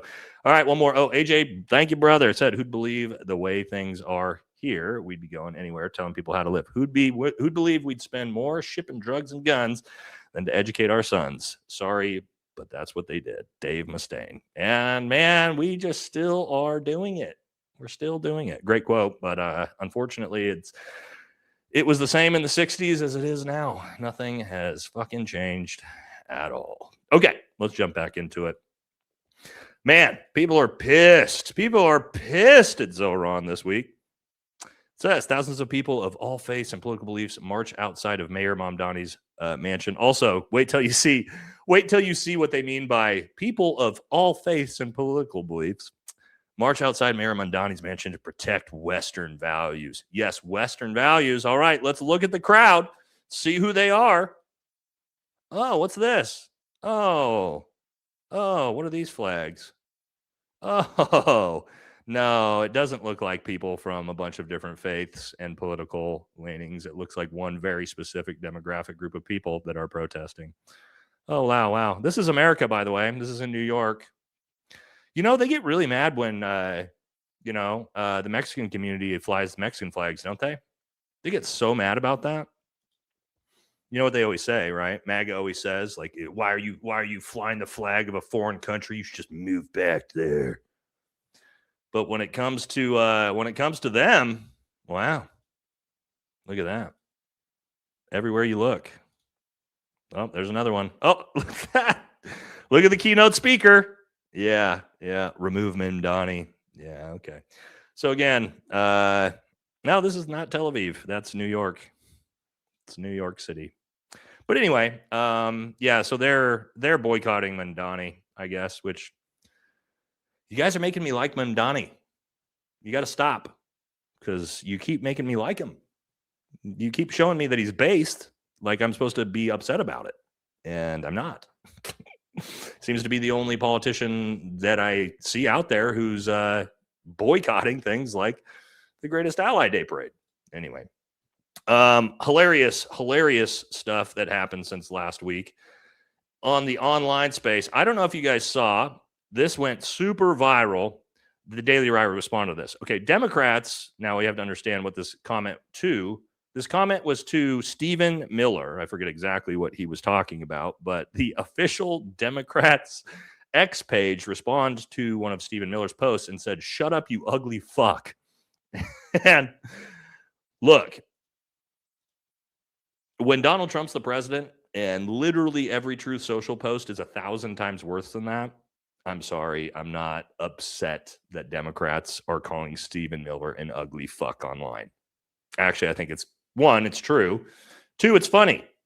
And 3, he deserves it. But anyway, the Daily Wire, of course, crashes out. More love, tolerance, and civility from the Dems. And Adam Mockler had a good response and said, fuck off. You guys cheered on Trump as he danced on Mueller's grave, called Tim Walz a retard, posted AI fat-shaming memes of Pritzker, and AI videos of, also the Obamas as monkeys, by the way, if you remember that. He says, you created the environment, you don't get to run away now. And I agree with that. Yeah, like you guys don't get to fucking cry about it. Bad words, too bad. You guys started it. Now, sorry, I'm trying not to laugh already when pulling this up. So let's talk about Stephen Miller. Well, objectively, yeah, he is an ugly fuck. Okay, and I'm not trying to bully him. He objectively, everything about him is unattractive, right? The funniest thing is somebody, excuse me, AI took the hair off of Stephen Miller's wife, and it turns out they're the same person. They literally look exactly the fucking same. Her without hair is Stephen Miller. This is the second I saw this, I literally could not stop laughing. It says, is it just me, or when we remove Katie Miller's hair? Well, maybe it's just me. Somebody said they were made for each other. So anyway, just something to keep in mind. All right. Let's talk more about some Democrats, what's going on with the Democrats. Okay, check this out. This is AIPAC's most hated Democratic contenders for president. The number of AIPAC tweets attacking them. Okay, so AIPAC has attacked AOC 116 times. That's pretty impressive, actually. Good for AOC. Ro Khanna, obviously, is their number one target, 147 times. Chris Van Hollen, 105 times. Now, who has AIPAC not made one negative post about? These three. And this tells you a lot, doesn't it? Newsom, Booty Juice, and Harris. All just, AIPAC doesn't have a word to say about them. And then you got AIPAC's most loved Democrats, and these are tweets thanking them. Cory Booker, of course, Chuck Schumer, the GOAT, Hakeem Jeffries, Josh Shapiro. We all know the top 4 Blue MAGA, right? But anyway, just pretty wild to see actually AOC up there getting attacked. Now, guys, I do understand AOC's initial campaign was funded by 2 Jewish billionaires. Very true. That's always something you got to consider when you think about things like this. However, the fact that AIPAC is attacking her nonstop is pretty good news. Is pretty good news if you're an AOC fan, actually, because AIPAC's not going to attack her if they like her. So, Ro Khanna and AOC being the 2 most attacked Democrats by AIPAC, it's pretty good. It's pretty good. Hard to, say that's not good. Now, all right, this is big because this race is going to be the biggest, senator race, and that is in Texas. Talked about it a lot. Man, I know Democrats love this guy. I keep telling you, he's a wolf in sheep's clothing. The problem is the person he's running against, Ken Paxton, is also a giant piece of shit as well, and that is Talarico. Here's some things he used to say in the past. Says, Black Americans in a church, Mexican Americans in a store, Asian Americans in a spa. Then he says, radicalized white men are the greatest domestic threat, terrorist threat in our country. Okay, dude. Yeah, cool. Then he's got a lot of, and when we talk about woke, he's got a lot of creepy woke fucking comments in the past. So he said, trans children are God's children, made in God's own image. There's nothing wrong with them, nothing at all. They're perfect, they're beautiful, they are sacred. Okay, man, that's just fucking weird, bizarre shit to be saying. So, unfortunately, also, guys, keep in mind, he is a huge Zionist. Shown you before his voting record in the Texas State House. He voted to take away Texans' First Amendment rights to criticize Israel. He voted on that. However, the person he's running against is probably just as bad, if not worse. So I'm sorry to Texas. You got 2 horrible options. Now, again, a lot of people like Talarico. He says all the right things. However, when you look at his actual voting record, it is bad news. Bad news. And again, I'm not just saying that because he's a Democrat. You guys know there's plenty of Democrats I support. He is just not one of them. Speaking of which, here's Graham talking about, let me refresh this one real quick. Talking about being anti-war, which I think is a really good clip. I want to shame the hell out of these people. I fought in these stupid wars. I spent the bulk of my 20s and early 30s in the infantry, fighting in Iraq and Afghanistan. And I'm not J.D. Vance. I didn't go sit in an air-conditioned office and fucking type up copy all day. I was a machine gunner in the Marine Corps. I was a long-range surveillance team leader and squad leader in the United States Army. I've seen it. I've touched it. I know what it looks like when American high explosives interacts with fucking children, and it's the most awful thing you will ever see. Mm-hmm. I want to be in the Senate to make sure that when even people in my party think that sending America's sons and daughters off to fight for stupid reasons, when they think that's a good idea, I want to be able to go up to them and tell them that they are fucking assholes. By the time this thing goes to air, it is quite possible that we're going to start to realize that war isn't a fucking game, and that the United States military has gotten itself embroiled in a conflict that it's not in control of. True. That might be escalating in ways that we can't really comprehend. I am terrified. And it is not the people that started this war who are going to be the ones to pay the price. True. That's all true. It's all true. Man, they are after Graham. He is getting so many wild attacks, just like Massey was. Just like Massey was. They do not want him in there, obviously. Listen to what he just said, right? The establishment is terrified of someone like him getting in there because they don't want anybody that's going to get in there and talk that way and be anti-military industrial complex and have the resume and background to speak on it intelligently. They don't want that. So he's definitely going to be getting attacked nonstop. Okay, next we're going to get into our greatest ally. But first, let's hit some supers first. Okay, Brian says Trump has his dick in a bear trap because, okay. All right. Jeez, that's a good pedo joke. Okay, I can't say it out loud, though. Okay, Frank says Trump's 2-week excursion is going to outlast Gilligan's 3-hour tour. Yes, the excursion. The excursion. He keeps saying it. What blows my mind is I saw him say it the other day. The word is not excursion. The word is incursion. And somehow he's fucking too dumb to know what the word is, and they don't even correct him. His own, although I would say Pete Hegseth needs to correct him, but I can guarantee you Pete Hegseth doesn't know what those words mean either. So maybe that's part of the problem, is there's not anybody smart enough in that administration that knows what these words mean. That could be. But anyway.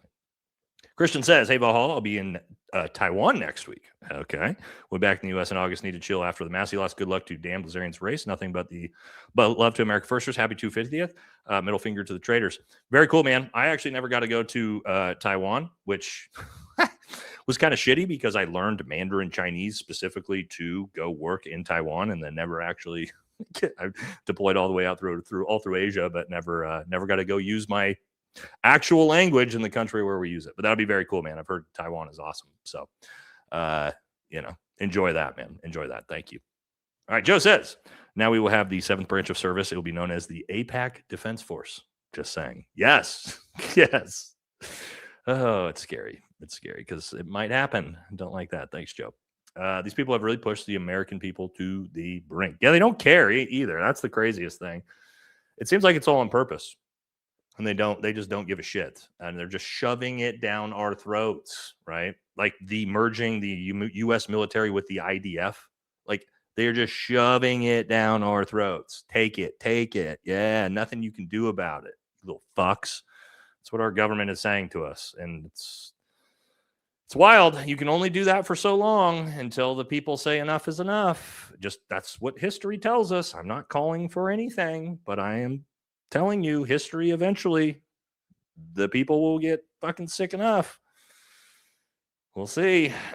Susie, that's a cute doggy, says, in my own opinion, any yelling T did at BB was to say, hey, shut up. We got that bill going in. I need to make it look like I'm not your daily booty call. You know what's funny is I was talking to one of my buddies earlier, and he said the exact same thing as you. He was like, how that conversation went was him begging BB to please not say anything so he can act tough because everybody hates him now. That's what that conversation, I guarantee you, actually looked like. You got to check out the Jubilee clip of Parker destroying Dave Rubin. It's Chef's Kiss. A bunch of people have been bringing this up today. Let's see if I can find it. I haven't seen it, but I have seen a bunch of people bring this clip up. I'm going to assume it's this one. Oh, this is 5 hours, Parker. Nah, that's his 5-hour show. Let's see. Yeah, I can't find it right now.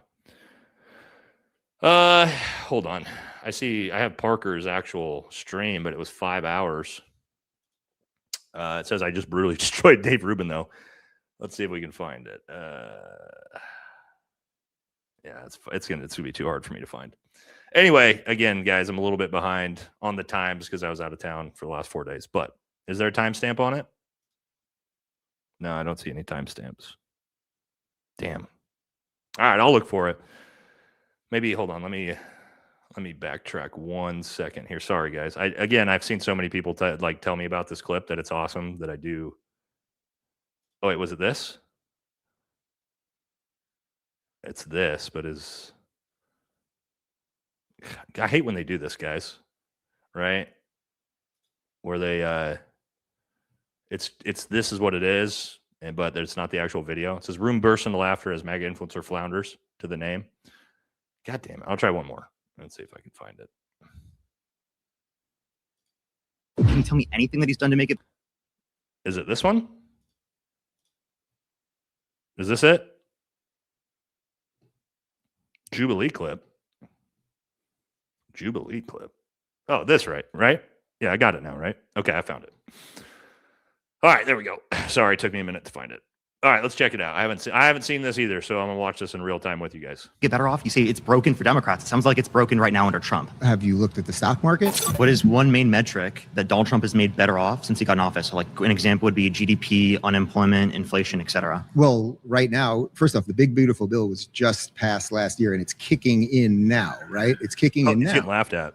Okay. So we're going to now see results of that, like even the tariffs. All right. So let's do tariffs. Are you for or against tariffs? Against the universal tariff. So what's the main metric that he made better off? What? What's the main metric that he made better off? GDP, unemployment, inflation? Do you have any idea? Wow. Listen. Wow. Listen, I don't think you do. Do you think, hold on. So you're arguing that things economically were better under Joe Biden At the end of his administration, absolutely. Yeah. So can you give me an example of how? Yeah, GDP growth was better off. Real median wage growth is better off. Inflation was better off at the end of his administration. Unemployment was better off at the end of his administration. With the worst year of job growth in the past 4 years, just this last year under Trump's administration, the inflation 3.8% year over year since Trump got in office. We're seeing all of those economic indicators become worse off. Can you tell me anything that he's done to make it better off? You say it's broken for Democrats. It sounds like it's broken right now under Trump. Have you looked at the stock market? It's worse off in terms of growth in 2025 as compared to 2024. If you look at Dow Jones and S&P 500, they're both up quite a bit right now, but lower rate, and lower doing, rate, and lower doing growth quite rate. well. You know, things don't happen overnight. So Donald Trump, for example. Oh my God, that's embarrassing. That's embarrassing. The fact that he doesn't even know. David Rubin doesn't even know what economic metrics are, and oh fuck, dude. Yeah, I mean, the fact that Parker literally tried to give him the answers too. Like he explained what those economic metrics are, and he still so he said his brain was buffering. That's why you can't. That's why there's no point to listen to people like David Rubin. And let me explain this. So, someone like Dave Rubin, Ben Shapiro, Matt Walsh. These are all people that have no resume in the real world. None. Right? They've done nothing but talking to a camera. Now, there's nothing wrong with that necessarily, but you get exposed. Someone like David Rubin, who doesn't know anything about the economy, when he tries to sit down and debate these things because he has no education in it whatsoever. He's just a guy who yaps his fucking mouth. That's what that ends up looking like, right? When you actually get pressed by someone like Parker there, who very clearly is very well educated and informed in those specific things that they talked about, you're going to get embarrassed. And that's what just happened, right? He got like viciously embarrassed, right? So that's a great clip. So thanks for that one, whoever suggested that. Also, poof, rough, cooked, baby, cooked, Dave. Sorry, bud. All right, now let's take a look at some of these things here. Let's take a look at these polls. Look at these polls are very, very interesting, right? So you have the Commentary Donald Trump channel, who said, "What is the greatest threat to liberty in America?" They said Russia, climate change, red meat, other 82%. Of course, I wonder what other is. Well, Thomas Massey then did a poll underneath it and said, "What's the greatest threat to liberty in America? Our greatest ally, Iran, China, or Russia?" And almost nearly perfect in the statistics here is, well, we get to see what they actually meant by other. And also, wow, cooked. When that's what people think the greatest threat to American liberties is one specific country. And we all know that. So anyway, just funny metrics there to look at. Okay, Thomas Massey, here's some more from him. Just out there cooking on Twitter. I do love that Thomas Massey just cooks people on X. Mark Levine says, "I make no apologies for my support for Israel, the Persian people, Ukraine, and Taiwan. Period." Thomas Massey says, "Great, write a personal check." I love that. Americans are tired of sending them tax dollars while our own infrastructure crumbles and prices soar. 100% agreed. This is exactly how I feel, right? And I do agree with that. Yeah, if you want to look, if you want to support whoever you want to support, I say this all the time. If you want to support Ukraine, I have nothing against that, right? However, if you want to financially support Ukraine, send them your own fucking money, or Israel, or Russia, or China, whoever you want. Send them your own money. Don't ask me to be taxed against my will to send my money to go fund a conflict I don't agree with, which I don't agree with any of those conflicts. So again, I have no issues if you want to support those countries, but don't tax me to do it. Don't tax me to do it. All right. That's my politics when it comes to foreign aid. So anyway, okay. I don't know if you guys saw this, but our greatest ally is now talking about how they need to go to war with Turkey. So that's good.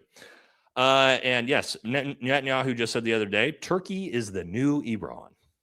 Great. And Turkey respond, we are not Iran, but we can make Israel a part of the greater Turkey project based. And I've been telling you about this for months. 4 months. The second Donald Trump started talking about leaving NATO, did I not tell you guys this is exactly what was coming? Did I not tell you guys Turkey was next and that we had to leave NATO to get ready to go bomb Turkey on behalf of our greatest ally? I told you guys months ago that's exactly what was going to happen. And here we are. Israel's starting to talk about exactly that now. It's almost like, they tell us exactly what they're going to do before they do it. Now, let's watch this. This is actually just kind of a cool clip until you kind of notice some things in the background here. And it's a dude doing cool things on rollerblades, but let's watch the background. I'm not going to play the sound. So, obviously, clip is cool. More importantly, look at fucking Gaza, dude. Just absolutely everything is destroyed. Literally everything. Isn't this insane? How are they going to rebuild this? They're not going to. They're just not going to rebuild it, most likely. I mean, you guys, I'm sure, if you think about construction, right? Just trying to demo this shit and clear it all out and rebuild it when it goes on for miles and miles and miles and miles and miles. It's rough. It's rough to watch. I don't understand how people look at this and are just like, yep, that's cool. That's normal. It's everything. It's every fucking building. It's completely destroyed. Yeah, you're probably not right. You're probably right. We probably will end up paying for it. But it's tough. It's tough. Tough to see because, there's people in those buildings when they were first all attacked. Here is on the world stage, Bibi getting ready to, I don't know how he wasn't arrested, but to go speak at the UN. And nobody stayed to listen. Little NSYNC music there. But as you can see, he stepped up to speak, and vast majority, as he's speaking, just completely walked out. Also, look at that. Almost everybody has walked out. That's crazy. Holy shit. Also, how is he not arrested? He's wanted by the ICC, and he's at the UN. It's a little bizarre to me that he wasn't arrested for that. But anyway, you can just see that the entire world is fucking sick of it. The entire world is sick of it. Here's one, of course. Let's talk about this. All right. And that is this student who was thrown out of his graduation for carrying a Palestinian flag. Now, what makes this interesting is he's from Palestine. He's not some blue-haired leftist that's trying to make a point. He is literally from Palestine. Thank you so much.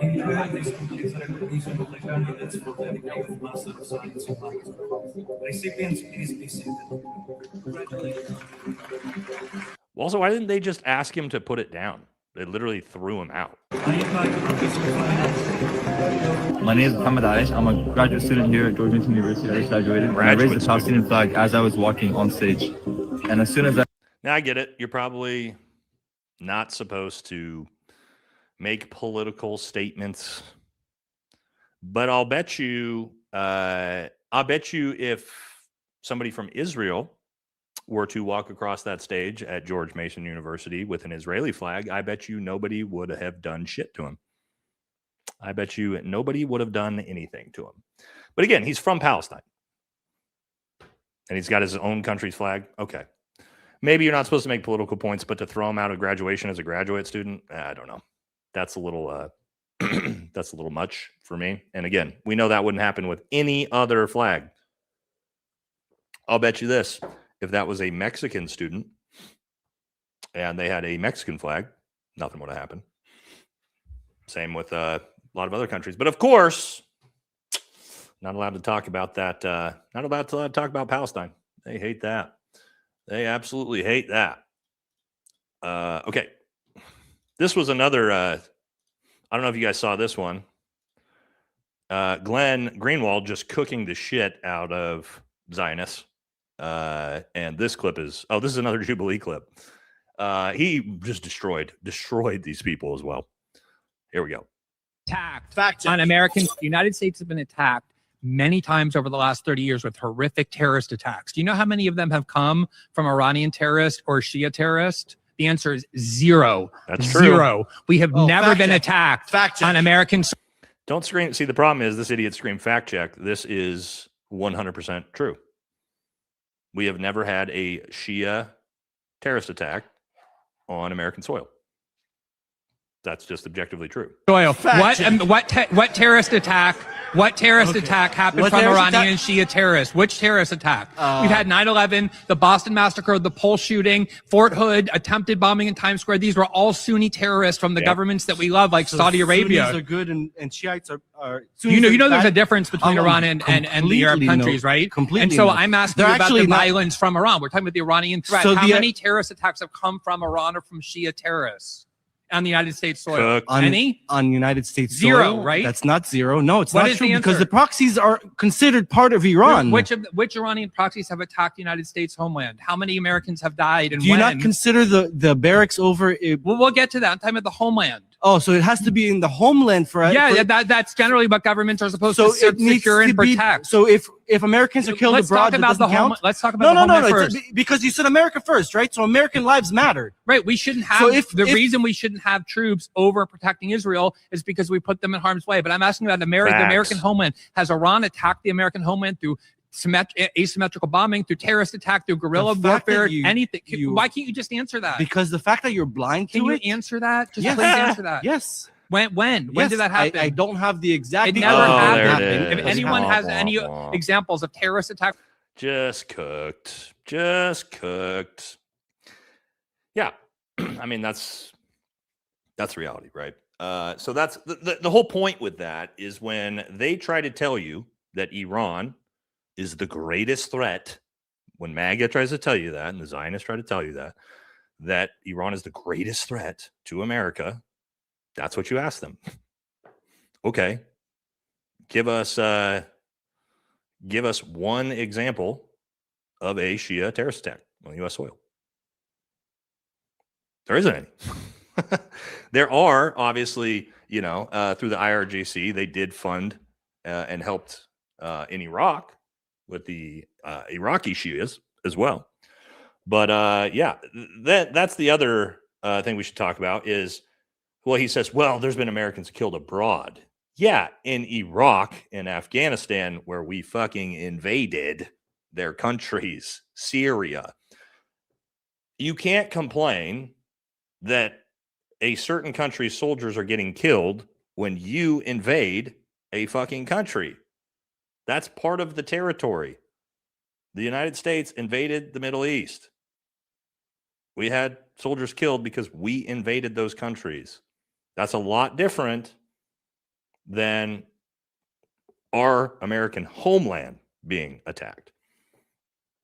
Right? That's a completely different situation.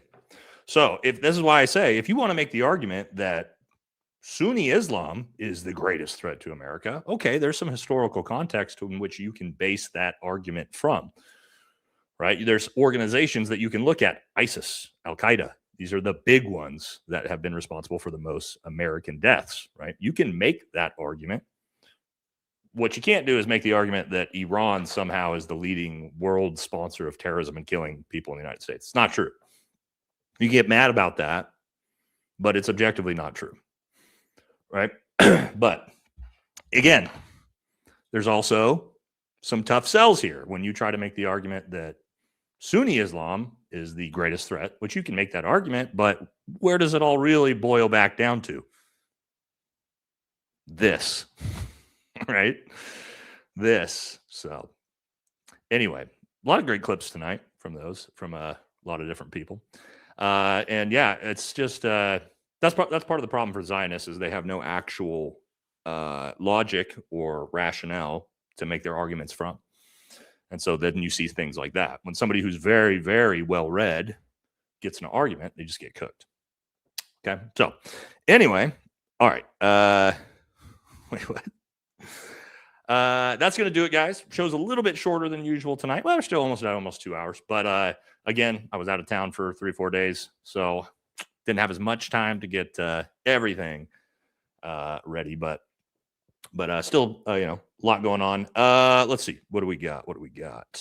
Coming up? Okay, so yeah, we've made it to the end of our regular scheduled show. We are now going to jump into the super chats. So thank you, everybody. If you were just with us for the regular show, then cool. If not, you want to hang out with us for the rest of the super chats, feel free to do so. Always a fun time. So thank you all. And let's see. For everybody who takes off this part of the show, we will have, let's see. Yeah, we do have regular scheduled shows coming up on Friday.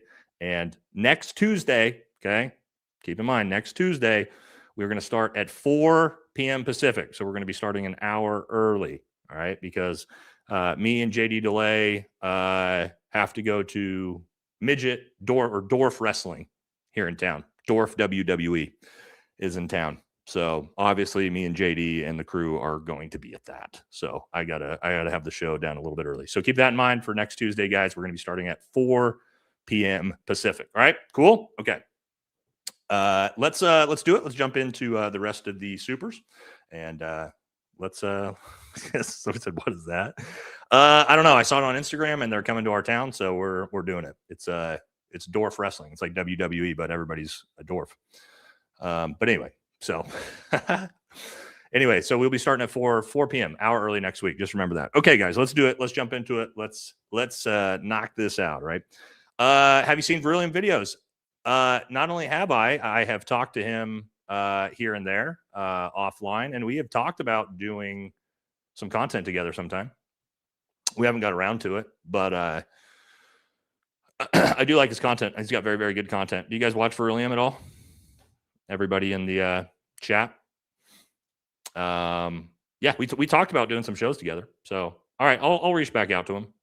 He's got great content, man. Great content, by the way. So, thank you. But let's see what were you saying? He goes on the specifics about their plan to rule the Middle East and control the oil, prevent future sanctions, and Third Temple. Yeah. I don't know if I've seen that one exactly, but I do watch a lot of his stuff. But it looks like a lot of you guys like him. So. Yeah. All right. I'll reach back out to him. We've talked on and off, just about maybe doing a show together. Okay. I'll keep that in mind. That could be a good guess then. Let's keep it moving. Did you hear Trump is going to headline a new White House Correspondents' Dinner in July? Batshit crazy. That must stop. Ethanol buster. I mean, maybe they need to have that Grindr party, right? Grindr was going to host the White House Correspondents' Dinner after party. They really needed to have that Grindr party. So maybe that's why they're going to host another one. If this happens, and if Grindr hosts it, I will get a press pass. And I will go say hi to Benny Johnson. So that's my plan. All right, called my rep today and left a message. The man on the phone was very polite and he agreed with me. I asked if he was going to run for office. He said he wasn't ready to sell his soul yet. That oops, probably shouldn't have said that. No, that's 100% true though. It's again, I met with the big boys in politics when I retired to potentially look at a run, and it pretty much that discussion was you're going to sell your soul for this seat and do whatever we tell you if you want the funding. So. That's kind of what it is for all politicians that aren't self-funded. Sadly, it's very, very, very hard to run a campaign without a lot of money, if you can grassroots Like a lot of candidates are grassroots funding, which is great. That's what you want to see. But these candidates that are taking millions and millions of dollars from lobbies, yeah, that's you obviously are going to do whatever you're told at that point. And the reason why is because if you don't do what you're told once you get into office, then they primary your ass. So those same people who funded your campaign and put you into power, if you don't do all of the things that they told you to do, they then will find another candidate and they will fund that candidate against you and get rid of your ass. That is how politics works. That's, I mean, just in general for at the national level. So Brian says, mechanic here, make sure to use ethanol fuel dryers and stabilizers when you fill up. Ethanol has more moisture and can corrode your fuel system. Okay. I don't know how to do that. How do I use an ethanol fuel dryer or a ethanol fuel dryer? Maybe I'll look that up. I'm not a mechanic, so that's all new to me, but thank you. When are you going to be ready to finally say it's time for a revolution? Because it will only get worse and worse. Well, I will never say that online because they will delete my channel immediately. So no, we cannot have any calls for anything like this. So I can allude to things, but yeah, you're never going to hear me say that because that's an automatic ban. So we can't call for anything like that. Kelsey says, I mean, if we were making E85 ethanol 85 widely available, I wouldn't be mad about it.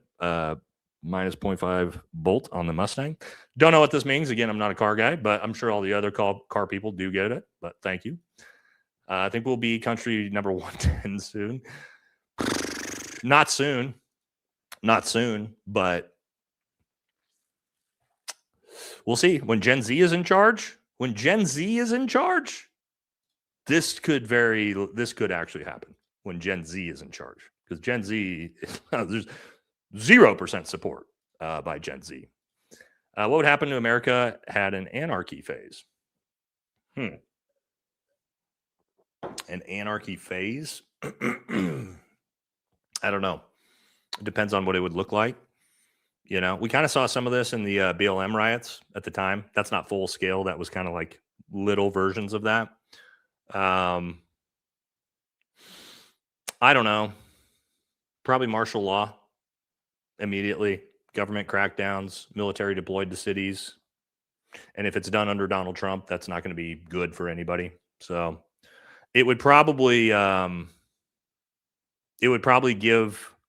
the elites the excuse they need to really force through the surveillance state. Yeah, here you go. Yeah, is probably what we would see there is a massive push to the full scale martial law surveillance state is probably what we would see. So, yeah. I'll take 2,000 for things that never happened. Trump bitching out BB. Yeah. Fuel is cutting my gross revenues by 30 to 45%. God damn, bro. That sucks, man. I know what you mean. I mean, not like for my business necessarily, we're not fuel heavy, but having something like that cut into your overall revenues, that's brutal. My buddy that's big in farming here, he was telling me about how much they're getting wrecked by diesel prices, this exact type of thing. It's brutal, man. And that's so many different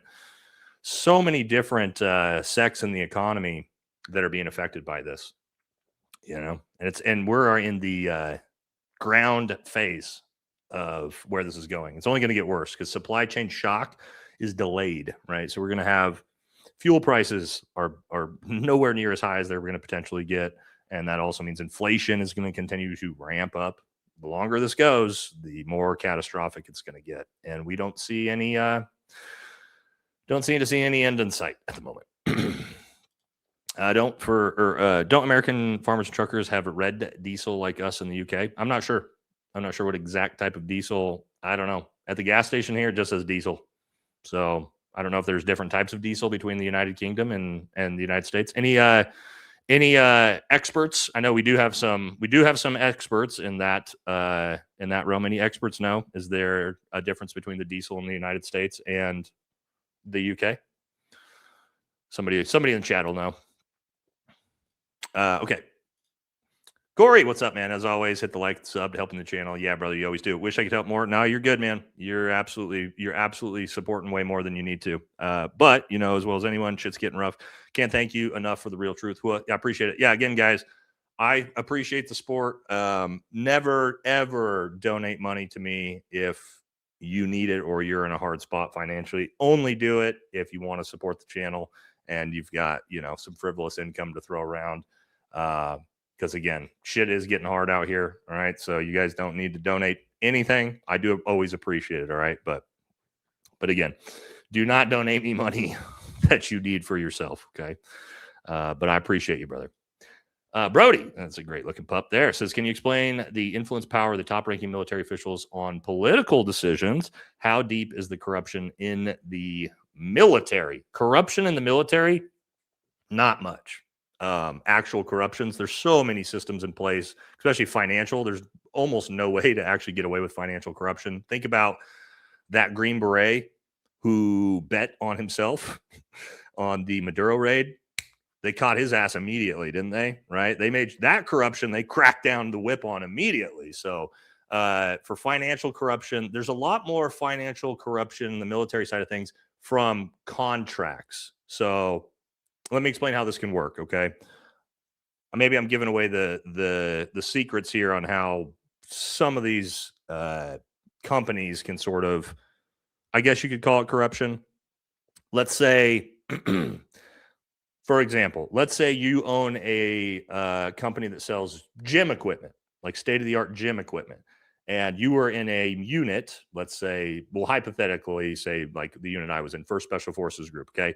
You got out, you retired, you started this company, but me, your former teammate, is still in, and I'm in a command position, and so what I do is I actually sell you the contract to equip our entire brand new state-of-the-art gym with all of your company's equipment, right? So that way you are getting an insane amount of business from the military that you wouldn't have got otherwise because you had a buddy that's in the unit where you're doing that from. Does that make sense?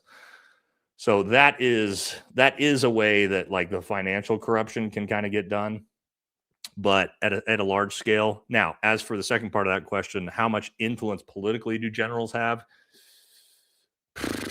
Depends. It depends on the relationship those generals have with the current commander in chief. I would say currently with Donald Trump, zero.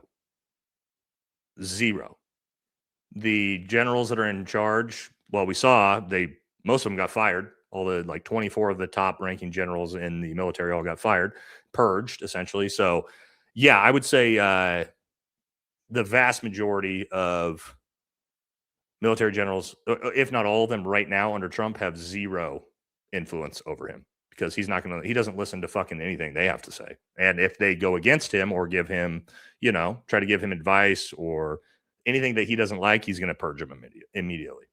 So now for someone like maybe George W. Bush, who I know really respected his cabinet and his generals, really listened to the things his generals had to say, completely different. Right?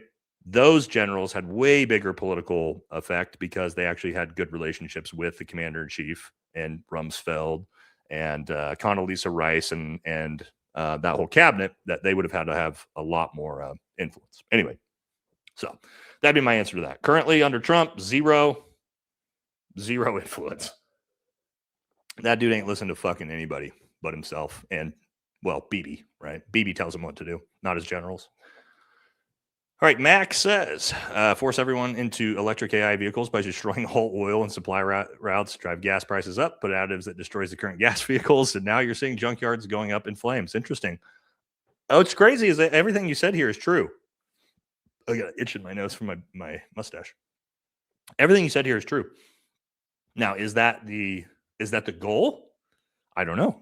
But to your point, it kind of looks like it might be the goal. If you're Elon Musk, that would be very, very, very good for you, wouldn't it? Wouldn't that be very, very good for you if you were Elon Musk? Just saying. Thank you, brother. The Green Weenie says, I spent $150 in groceries on milk, eggs, a loaf of bread, chicken, and 2 steaks. God, I know, dude. It's so crazy.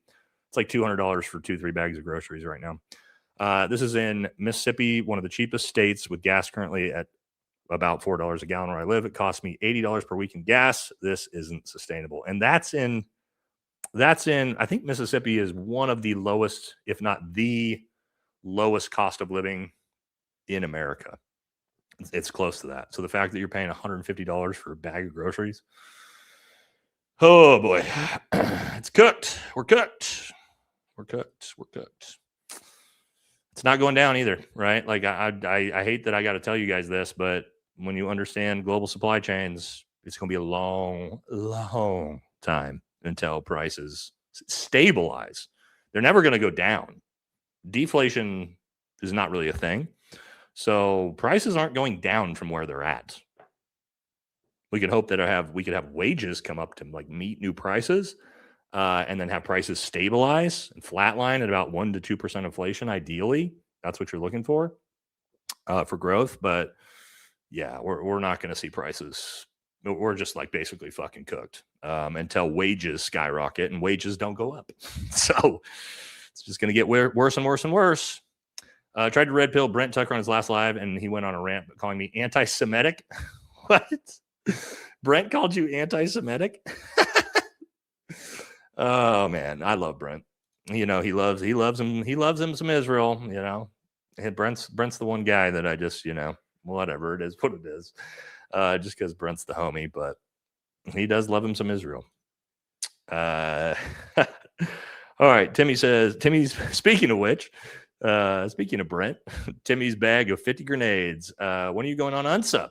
Eli just had Ken Paxton on his show, and I'm assuming he'll be on an upcoming episode. Not sure how I feel about that. Also, please bring back American Thor. I know so many people ask me for it, man. I want to, maybe this summer when I have a little bit more time, because again, we're starting to finally get everything built around the house with the podcast studios done. We're getting the gym renovated this month, so we will have some more time, hopefully next month, and then maybe I can get back to it. As for unsub, I mean, I've talked to the guys. I know almost all the guys. I don't know Eli actually, but I've met pretty much all the other guys. So maybe eventually I got to get out there I got to get back out to Texas. I haven't been back out there for a while. So I am planning on going back out there pretty soon. Bunch of buddies out there that I need to do content with. So next time I'm out there, I'll hit the guys up and see. I hope we should get, oh, you know, we got to get me, JD and Fat Electrician all need to do our show together. We've been talking about doing that. The three twins. All right. Ivanka, $2 billion Epstein Island. I don't know about this, but I wouldn't be shocked. I'll have to look up that. Thank you. Armleth says, is this the slaughtering of the red heifer? Is this the great taking? The Genius Act spreads the debt globally and forces stablecoin issuers to purchase treasuries. No, I don't know. I mean, biblically, I don't know if slaughtering the red heifer would be tied to forcing stablecoins. I'm not sure if that's what they believe, but I don't know. Dude, who knows with these people? I know that they want to get to that point. Obviously, that's part of their prophecy, but I don't know if it involves stable coins. Thank you, Fuzzy One, for that super sticker. I can't wait till he's gone when all America will tear all that stupid shit down and claw back our money from the thieves. Maybe, unless Marco Rubio wins. Maybe, unless Gavin Newsom wins. Then fucking ain't nothing getting better and ain't nothing changing. It'll just be more of the same. And that's also if he decides to leave, which watching what he's doing with this bunker is making me really question if he has any intent or if he's just going to bury himself in that brand new bunker that he built. It's getting sketchy. All right. John Daly says, things that sucks about having gasoline have E15 added to it also makes E85 prices go higher too. I used to run E85 because it was way cheaper. Well, there you go. So you're just getting hammered from every angle. Stacy, what's up, Stacy? Big $100 donation. Thank you so much. So generous. You're always very generous to the show, Stacy. Appreciate you. Speechless, just showing love. Thanks for all you do. Well, thank you very much. You've been a big supporter of the channel for a long time, and I appreciate you always being here and always being generous with us. Also, look at those puppies. It looks like you got, is the one on the right, looks like it might be an actual new puppy. But thank you so much, Stacy. I appreciate you. Gary, no comment. Appreciate you. We're all going to be rooftop Korean soon. Oh boy. That's a trip down history memory lane, huh? Zoran Mamdani abolished bedtimes and homework in New York City, and I'm not kidding. Abolished bedtimes and homework? I'm not surprised with abolishing homework. That's that we got rid of homework, at least for elementary school and middle schoolers, a long time ago in Oregon. Not to say it's a good thing necessarily. We also rank like the very bottom in education somehow, even though we're not supposed to. But I mean, bedtimes? How do you abolish bedtimes? What? Yeah, that's for the parents to decide. That's weird if that's true. Mike Rogers and Adam Smith put forward the Section 224 in the NDAA change. Okay, cool. Good to know. I didn't know who had actually put forward the section of in the bill itself, the provision. So that's good to know. That's good to know for when I talk more about it. Thank you. Appreciate you, Ed. Ballroom Bunker, billionaires moving out of the United States and Ivanka buying an island. Oh, that okay. Yeah, I did actually see I did see Ivanka talking about this, how her and Jared have some giant thing in the Mediterranean that they're building. I did see that. I just saw one clip of it so far though. Elon and MTG even moved out of the United States. I don't think Marjorie moved out. I'm pretty sure she was on vacation, right? Wasn't that a hit piece on her because she was on vacation? I don't think she actually moved. I believe she was on vacation in Costa Rica, and they said she bought some mansion there. Maybe I'm wrong, but I believe you guys can correct me if I'm wrong on that one. But I thought that she was just on vacation. But maybe she did. Maybe she did. She didn't move out of the country, did she? What? Really? Maybe did I just miss that story? I thought she was on vacation. Anyway, let me know in the chat. We'll get a confirmation on that one. There you go. There's Gary's comment. I thought that only dead presidents got on currency. Does someone know something that we don't? I don't know. I mean, imagine that's how it is, but don't put it past this guy. Don't put it past this guy. All right. Green Weenie says, I cracked this joke last time, but I'll say it again. I know like 4 fat people and Trump is 3 of them. Yeah, I did. You made me laugh pretty hard at that one last week. 4.6% body fat, 95.4% liver spots and blood clots. Oh, yeah, he's not looking great. AJ said he had to take 4 dementia tests because he forgot the results of the previous 3 dementia tests. Just the fact that, dude, if you have to take 4 dementia tests in a year, then you probably have dementia. You know, they're probably gauging how progressed it is what they're gauging now. Rex TV says he's the fittest president ever. There's never been a president more fit than him. He has abs that no one's ever seen before. He puts guys like Brock Lesnar to shame. Yes, the monster himself. Yeah, he does. Maybe he just got a Brock Lesnar body under there, and we just can't tell because of the suit. Yeah. You may not like it, but Trump is peak male form. Yeah. The fact is dementia is being covered up and he is allowed to continue as president is more proof that the president is just a puppet to the elites. Yeah. We kind of saw that with the last 2 presidents. Biden had a lot of that going on too. Dill Pickle says 100% now going to be another you-know-what event now that he's doing a speech because the concert fell through. Yeah. Love you, Nate, but you refer to yourself in third person? When do I refer to myself in the third person? Not very often. I don't say Nate is the greatest whatever in the world. I think that's pretty rare that happens. Bringing a cheerleader of a foreign enemy to the Capitol to celebrate America's 250th birthday is villainous work. Yeah. Free America from Israel. Yeah, well, we're trying. It's just not going so well. I mean, we are moving in the right direction. But we got a long way to go still systemically, right? Like the actual systemic control of the government. Yeah. Buff Like Jesus says, you get them Wayne Gang and mattress maxing patches I sent you. No. I did see maybe that's at the I don't think my wife's been to the PO box since we've been back. Again, we've been out of town for 4 days. So let me check with my wife. She might have pulled them out, but yes, I'll make sure I check. Thank you, brother. I did see you said you sent me them. Again, we've been out of town. We just got back super late last night, so I'll check with my wife, and they're probably just at the post office. Haven't grabbed them yet. Pro tip: I can't even say the M word. If you call it LARPing and form your local LARPing groups, I like that. They really don't like that word, really, and they really don't like that word when Green Berets say that word, because that's kind of what we do. Operationally, so they don't like us to say that word, so I typically just don't say it. Havoc says, dude, please make signs like the one over your right shoulder, America First sale. Okay, so again, guys, I get asked this all the time. Do you sell these signs? No, I don't sell these signs, because this sign is like $900 and I'm not going to stock up on these signs. There's companies that make these signs. If you want to use that logo, as long as you're not trying to sell it, right, or not trying to like sell them in bulk and like rip off my my artwork, then that's fine. If you want to use the logo and you want to get one of these made through one of these companies, feel free, man. I got no problems with that. But yeah, these things are super expensive. I use a company called Yellow Pop.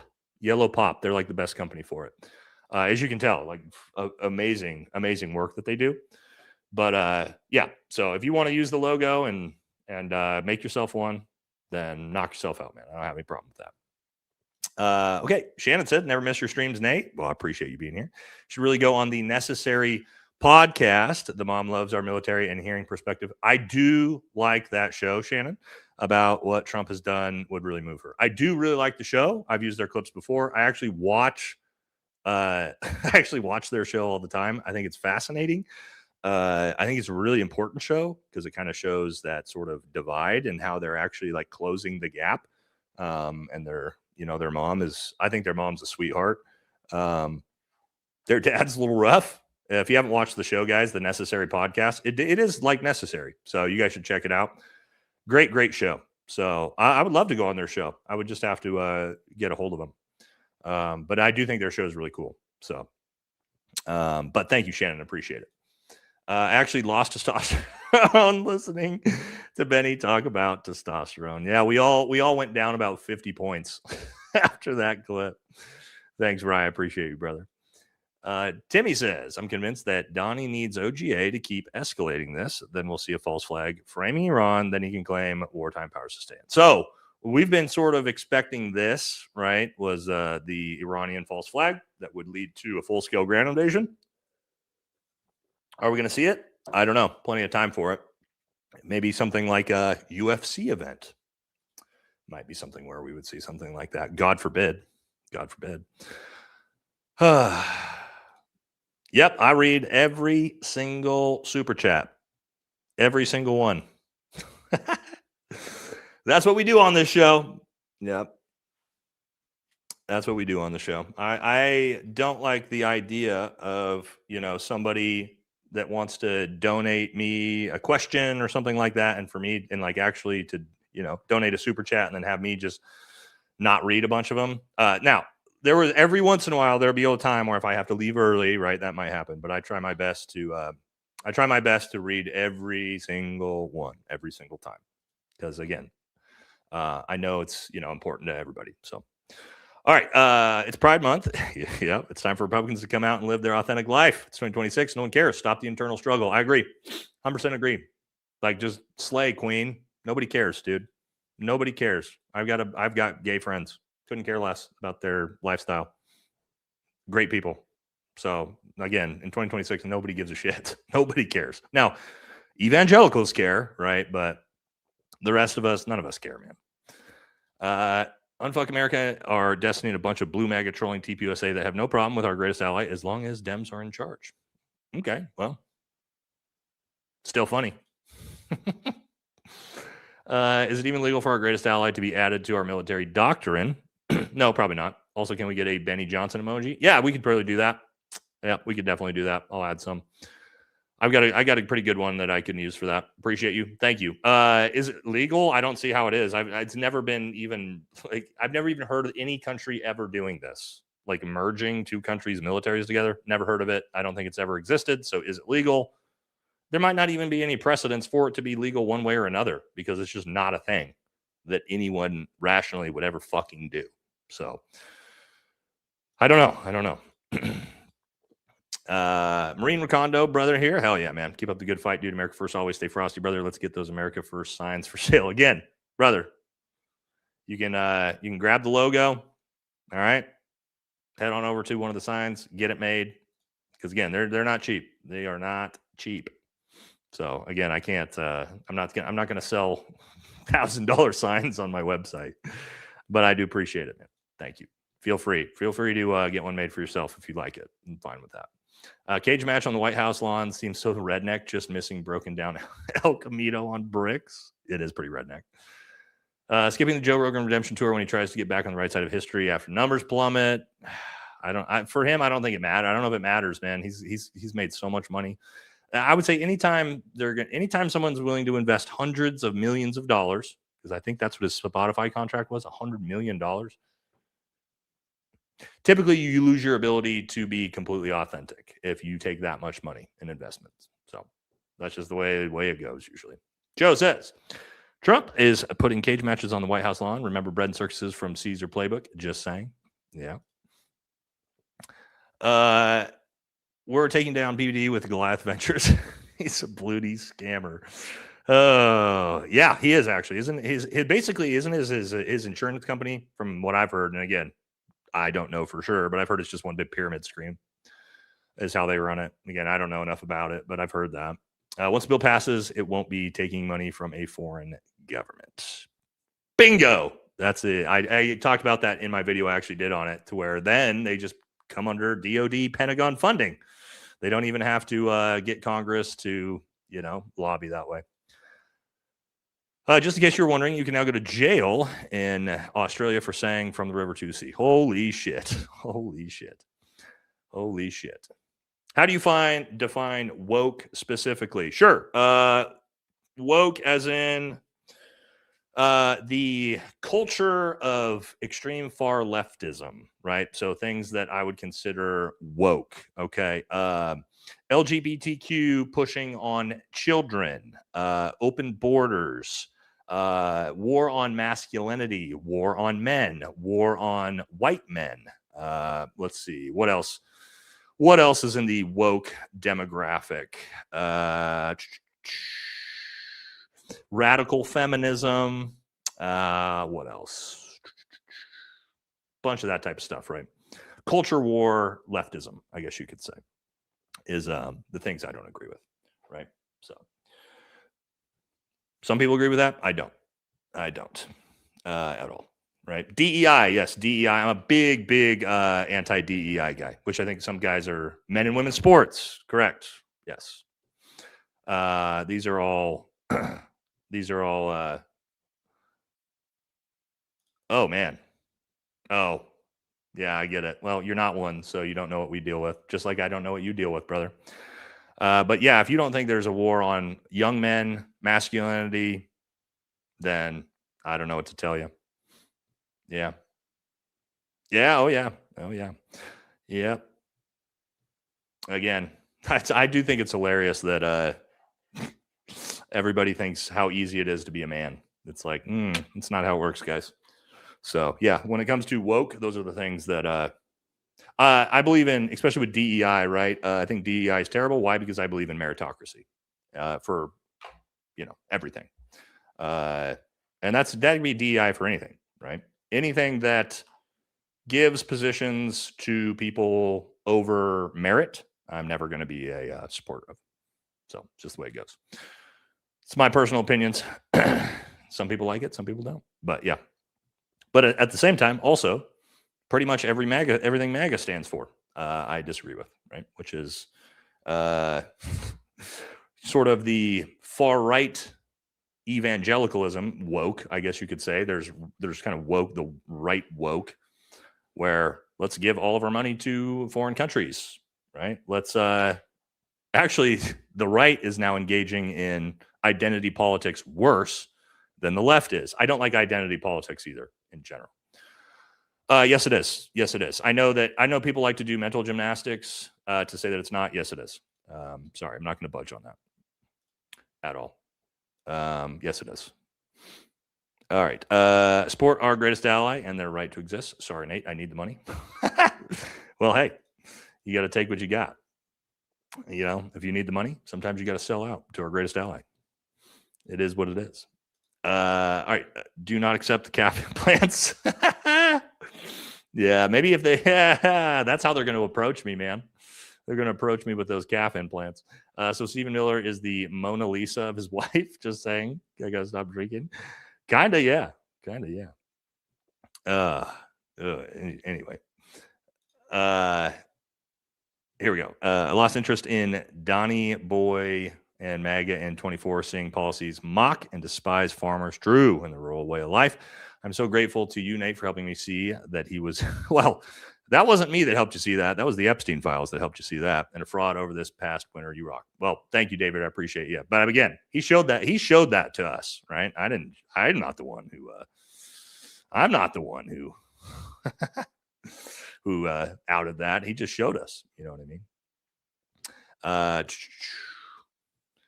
Oh, no. Let me explain this because apparently I know there's guys, I went to the University of Oregon. I am well familiar. I know more about how people want to frame DEI than probably almost anybody. Okay. No, what DEI is equality of outcome, which I don't agree with. Right. So that's what that's why it's equity. That's why DEI is diversity, equity, and inclusion. And DEI doesn't mean diversity, equality. Right. There's a very specific reason why the word is equity, because equity is outcome, dealing with outcomes, right? They want equality of outcome. The problem with that is there will never be equality of outcome because there is not equality of effort. And that's why DEI is never, ever, ever going to be meritocracy. Meritocracy is meritocracy. We don't need a separate word for it. That's what the word equity means, and that's why DEI I'll never agree with. Now, if it was diversity, equality, and inclusion, I'd have a lot bigger thumbs up for DEI, but it's not. So it's equity. It's equity based, and that's a huge problem because that's anti-meritocracy. So hopefully that makes sense. Equity is not good. We don't well, it is in the financial terms. But yeah, we're not looking for equality of outcome. We're looking for equality of effort or equality of input. That's the only thing I agree with because that's what meritocracy is. So again, you can argue me with you if you want, but you're wrong. So we'll just move on from there. Search TRT World Delegation on YouTube. It's a short. I don't look things up midstream, homie, typically because I don't know what you guys are serving me. Sometimes it can be bad, but I might look for it afterwards. Thank you. Marine Recondo bro here. Where can we purchase? Again, I read them all. So you already know. You already know. Thank you. Blue-eyed hillbilly. I feel like you must work.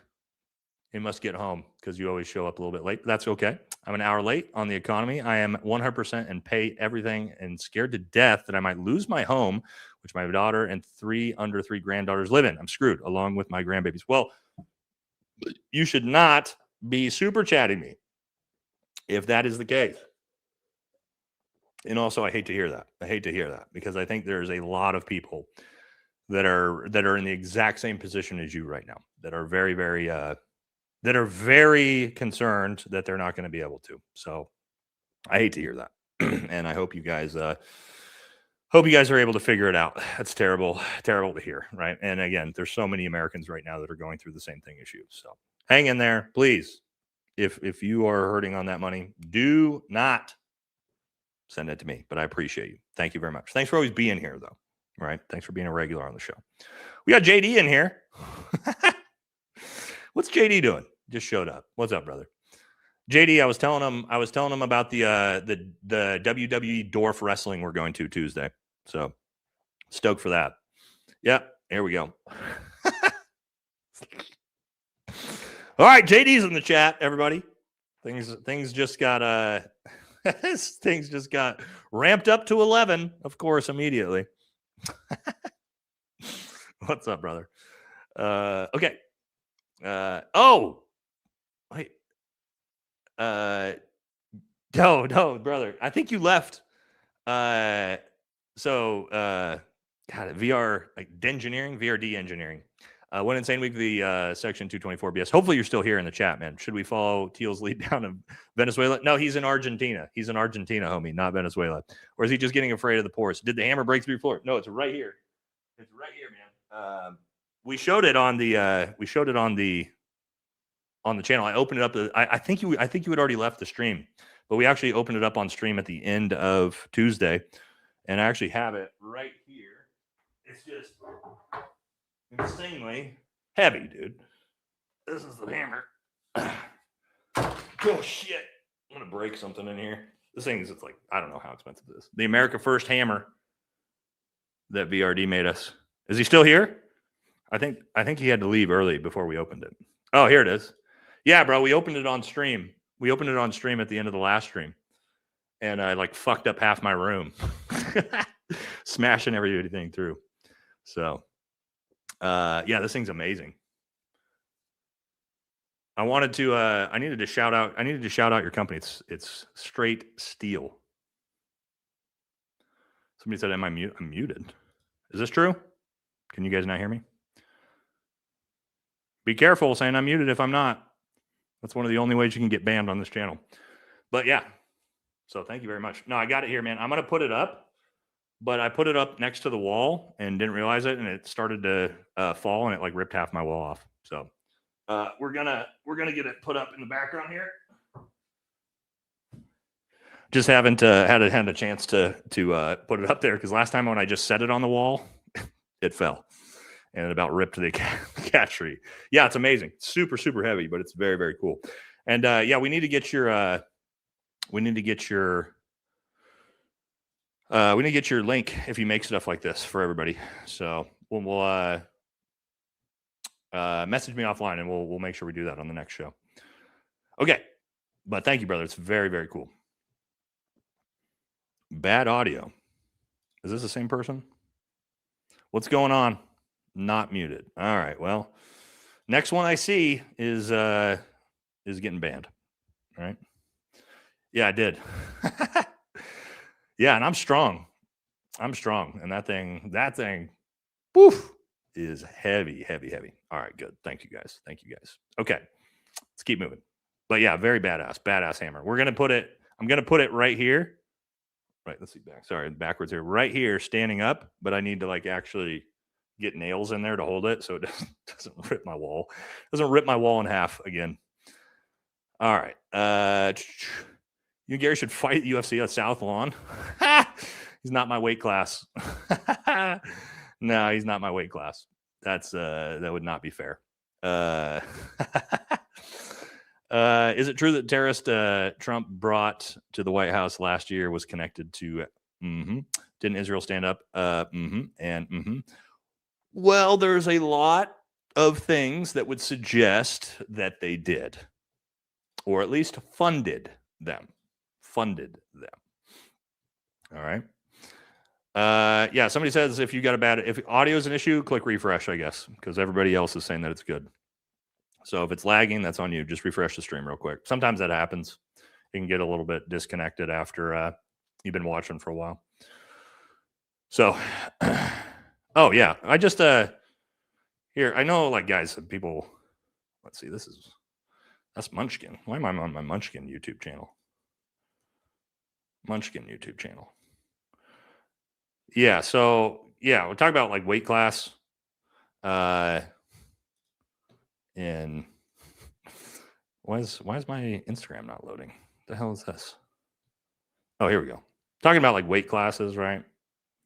I just took a picture with a bunch of my teammates, my boys, by the way. But as you can see here, that's me on the left. All my teammates, all my homies, all my war homies here. But I'm pretty big. I'm not small. So yeah, that wouldn't even be realistic. But anyway, those are the dudes. These are my boys. Bunch, all my teammates over the years. So that's what I was doing. That's what I was doing this weekend. Was a little reunion, and then one of my teammates, his son that I've known forever, graduated high school. So, all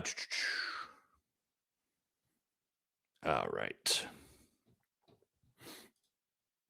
Okay, let's keep moving. Bobby, what's up, brother? Says, did you catch the CIA gold heist? Wonder what Tulsi has to say about that. The CIA gold heist. I don't know. Is this about Fort Knox? Is this about the Fort Knox story? I am sort of familiar a little bit like with the I don't want to call it conspiracy that there's no gold there, but I would assume that's what you mean. Other than that, Bobby, no, I haven't seen that story. Haven't seen that story, if not. Okay, let's keep it moving. How many pounds is a sledge? I haven't weighed it, but I would bet probably 60 pounds, 60, 70 pounds would be my guess. Maybe a little bit more, but it's heavy. So you add ethanol to gas by using diesel to grow corn. Yes, by the way, the crude the U.S. produces is for gas, not diesel. We import crude for diesel. So I did know that. I did know the second part of that. By using diesel to grow corn. That I didn't know. Though. Very cool. All right. Let's keep moving. Thank you very much, Chuck. Appreciate you. AJ says, if you say hi to Benny, walk away from him backwards. Oh, boy. Massey should run as an independent out of spite.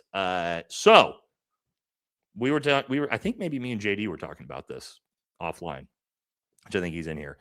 Yeah, we were talking about this. So if Massey really, really wants to be vindictive and fuck the Republican Party, he will run for president as an independent third-party candidate, much like Ross Perot did, because he will pull probably 10, 15% of the vote, and it will almost all come from the Republican Party, and the Democrat candidate will automatically win the election. Same way. That's the only reason Bill Clinton became president, by the way. So if we'll see how vindictive he is. Now, keep in mind, he's not going to win as an independent. That's not the way any third party ever works, hasn't in like 100 and something years. So if he wants to win, he'll probably need to run as a Republican, and he would run as a conservative libertarian. But it'd be very, very difficult for him to win as an independent. We haven't seen anything like that. But would he absolutely destroy the Republicans' chance to win? Yes, they'd have 0% chance to win. He would just automatically give it, if he ran as an independent or third party, if he ran as the Bull Moose Party or something like that, he would 100% hand the election. Now, I would vote for him personally. That would be the easiest third party vote for me. But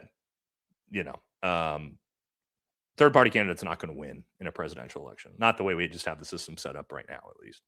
But he would hose the Republicans, no doubt about that. Gatorade is better than water. It's got electrolytes. One of my favorite movies. I just watched, you guys. This is from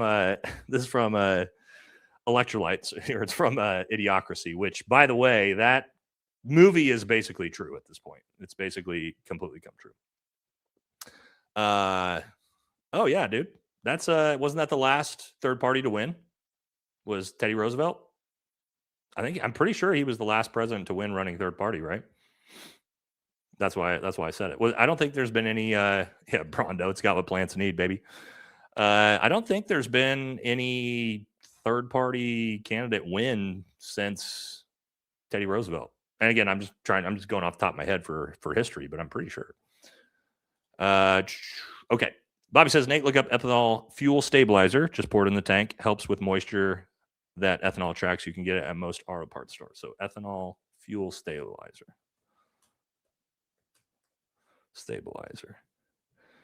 Okay, what is this? A chemical additive designed to prevent gas from degrading and breaking down over time. Interesting. And you just pour this in your gas tank with...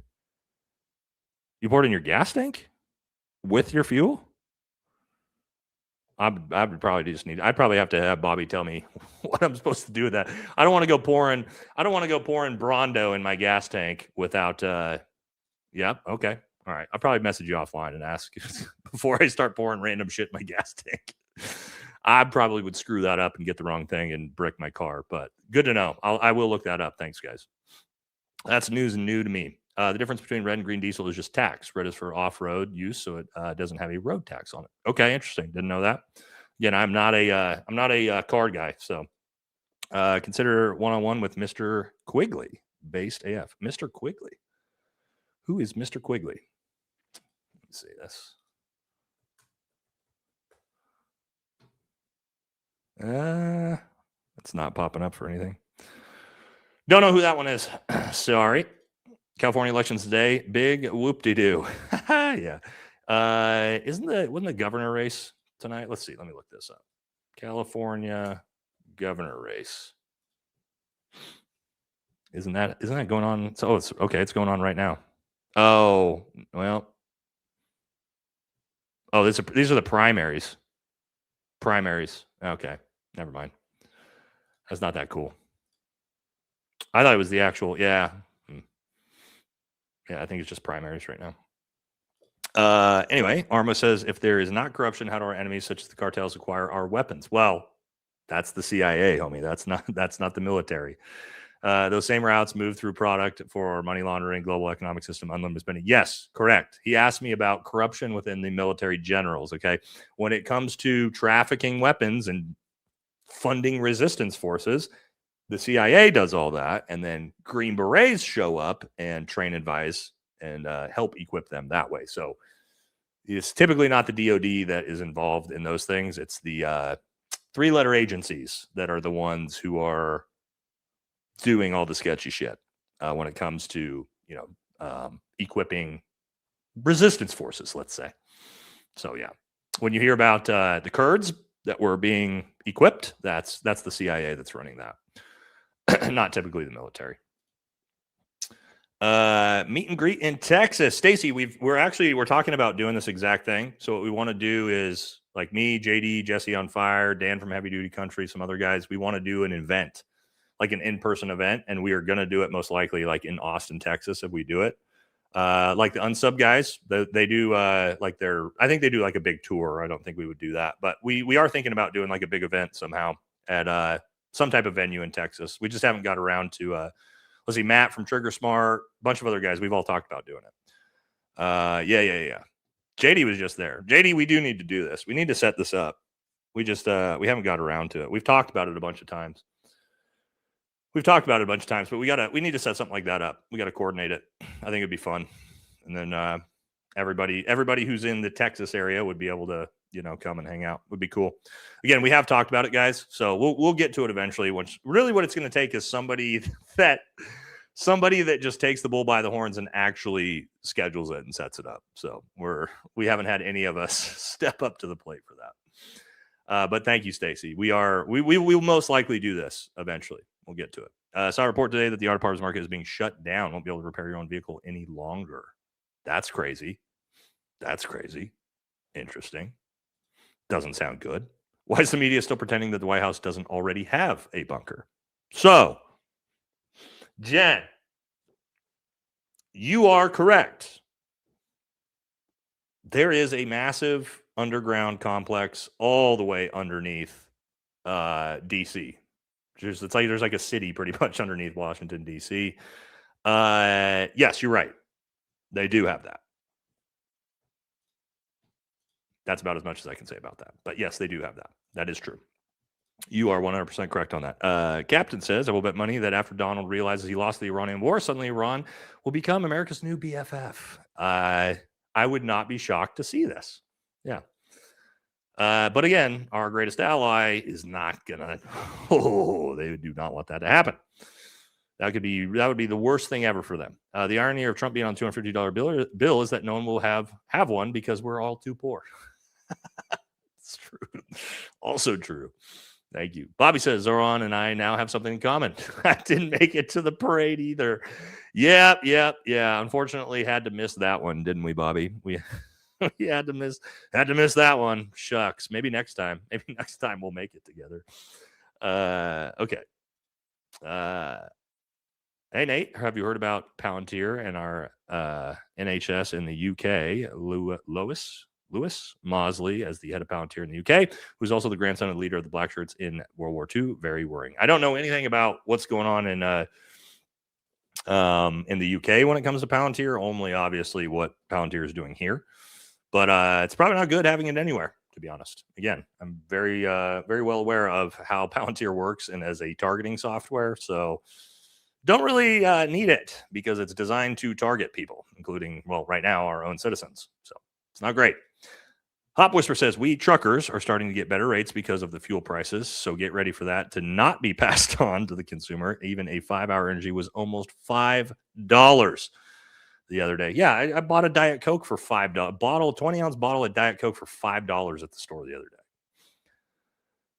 Oh, it's getting crazy. It's getting crazy. Where's the new hammer? I just showed it. I'm sure you got it. Yeah, I just showed it. Trump is LARPing as president, but he is president. He's LARPing at being a good one. Slayer says, how many British KI during GWAT? 634. How many our greatest ally? 0. It's 0, actually, to your point. Yeah, so British, Canadians, who else? Australians, Polish. Think about all the people that lost soldiers in the global war on terror. I think even Romanians. What else? I mean, pretty much every country that we're actually allied with. Not all of them stayed around long, and not all of them, especially obviously Britain was our number one ally in that conflict, which is why they lost more than Canada, Australia, and the other allies. But yes, to your point, there was one ally who did not participate. Did not participate at all. And we all know who that is. The same ally that's not participating anymore either with the new one. Donated my MAGA shirts and hats to a thrift store today. Well, that's nice of you, but you should have burned them. What do they need them for? VFT, no joke. Part of my job. Your live is full of Russo wannabe nazisto propagandisto. One thing they know how to do. Ooh, yeah. Yes. Nate's stream is full of Russian propaganda. Ooh.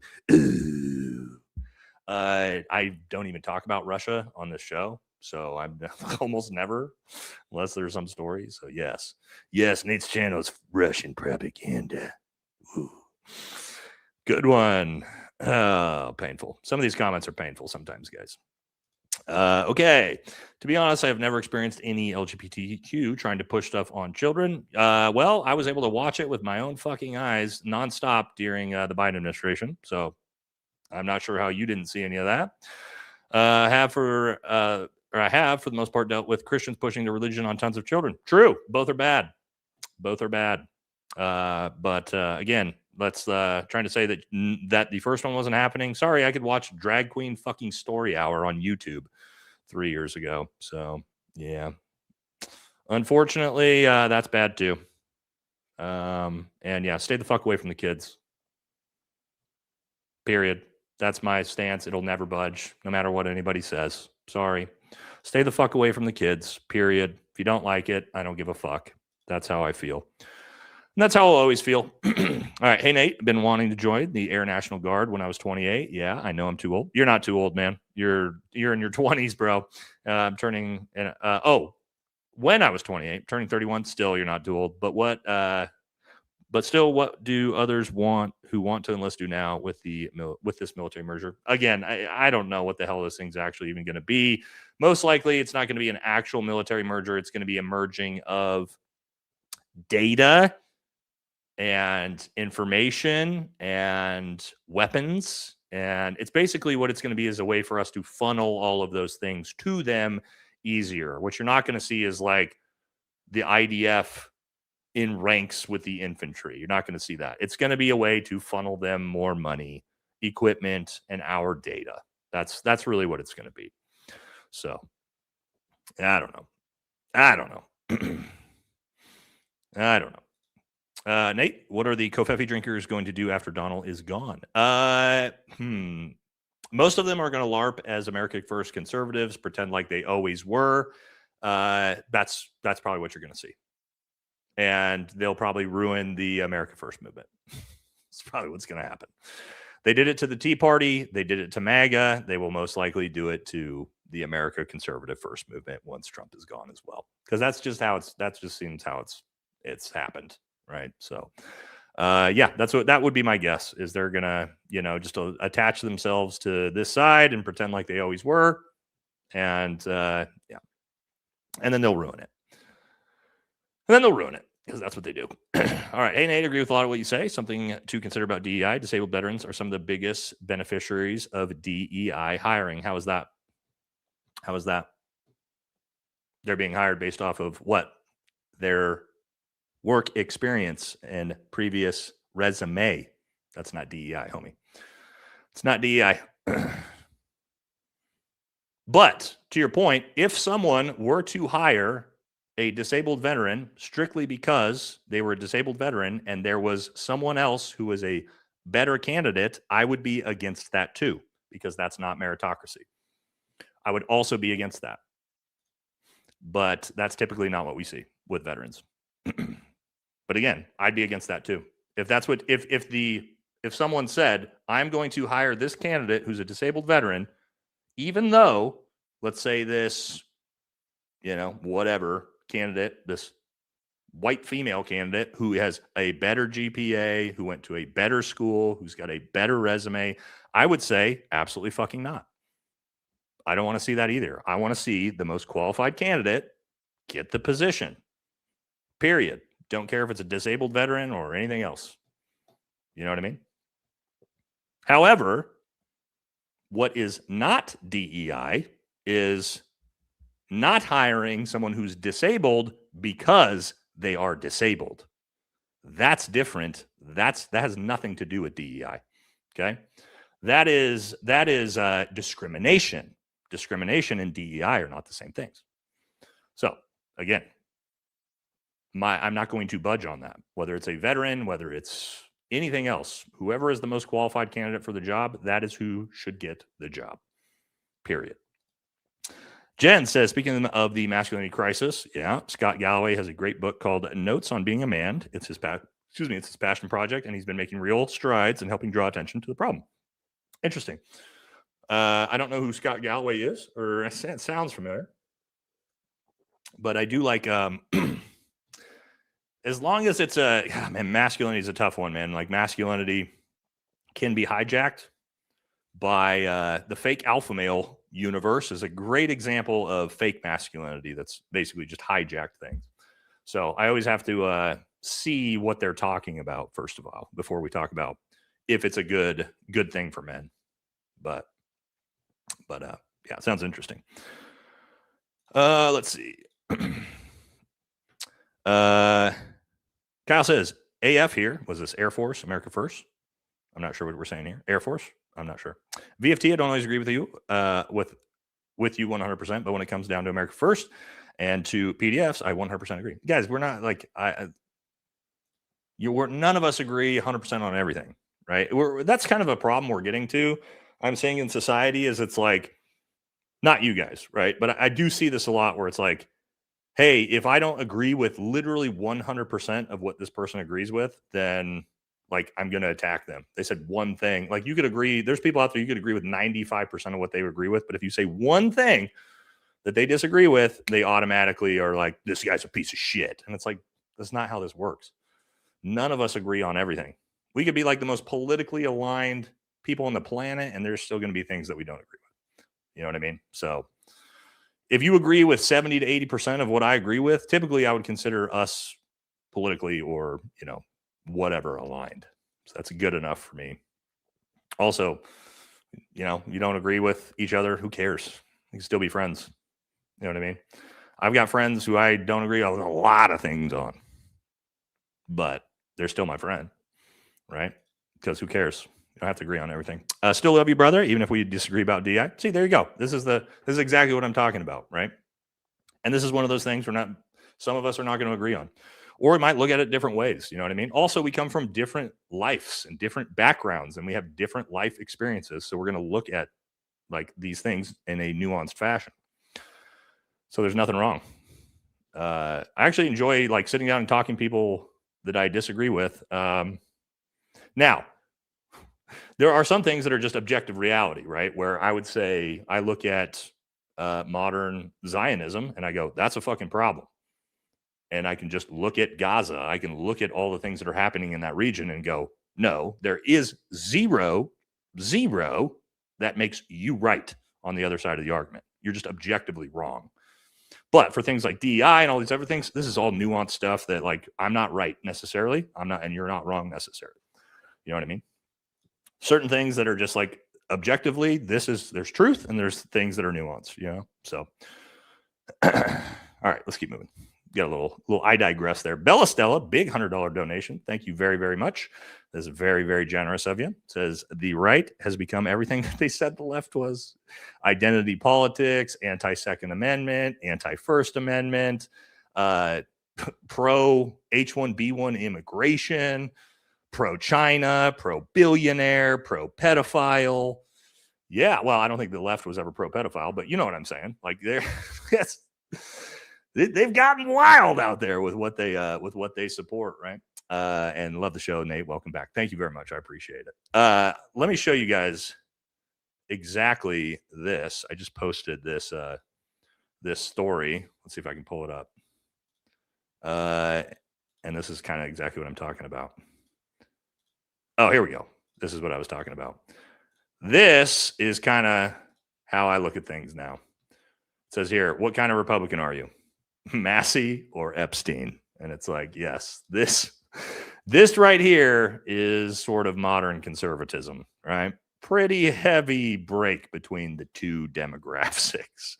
Are you a Massey conservative or an Epstein conservative? You know what I mean? So thank you very much. I appreciate you, Bella. That's very, very generous of you. Okay. And you're 100% right, by the way. All right. Why is Argentina always the place fascists run to? Great question. I don't know the reason why, but obviously that is a true thing. It used to be where all the Nazis went to, and now it's where all the Zionists are running to. It's almost like there's some correlation between the two. I don't know. But yes, it is actually the place they seem to all go to. JD says, remember that at Larry's when you brought 58 gallons of baby oil? Let's get that for the Dorf Wrestling. I don't remember bringing 58 gallons of baby oil to the party, but JD, now people are going to be thinking I'm Diddy. So thanks for that, buddy. But yes, again, me and JD are headed to Dorf WWE Wrestling on Tuesday. So we'll let you guys know. I'm sure we'll take some pictures, right? We'll let you guys know.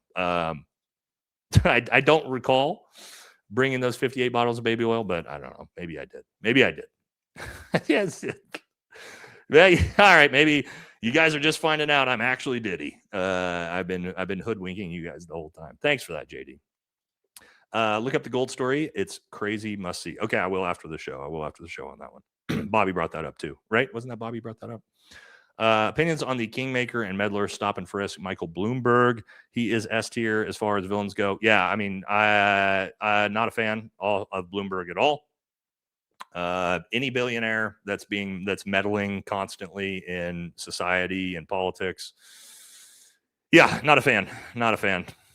Right? I just don't know. Are there any good billionaires that we can think of off the top of our head? We're like, yeah, I really like that one.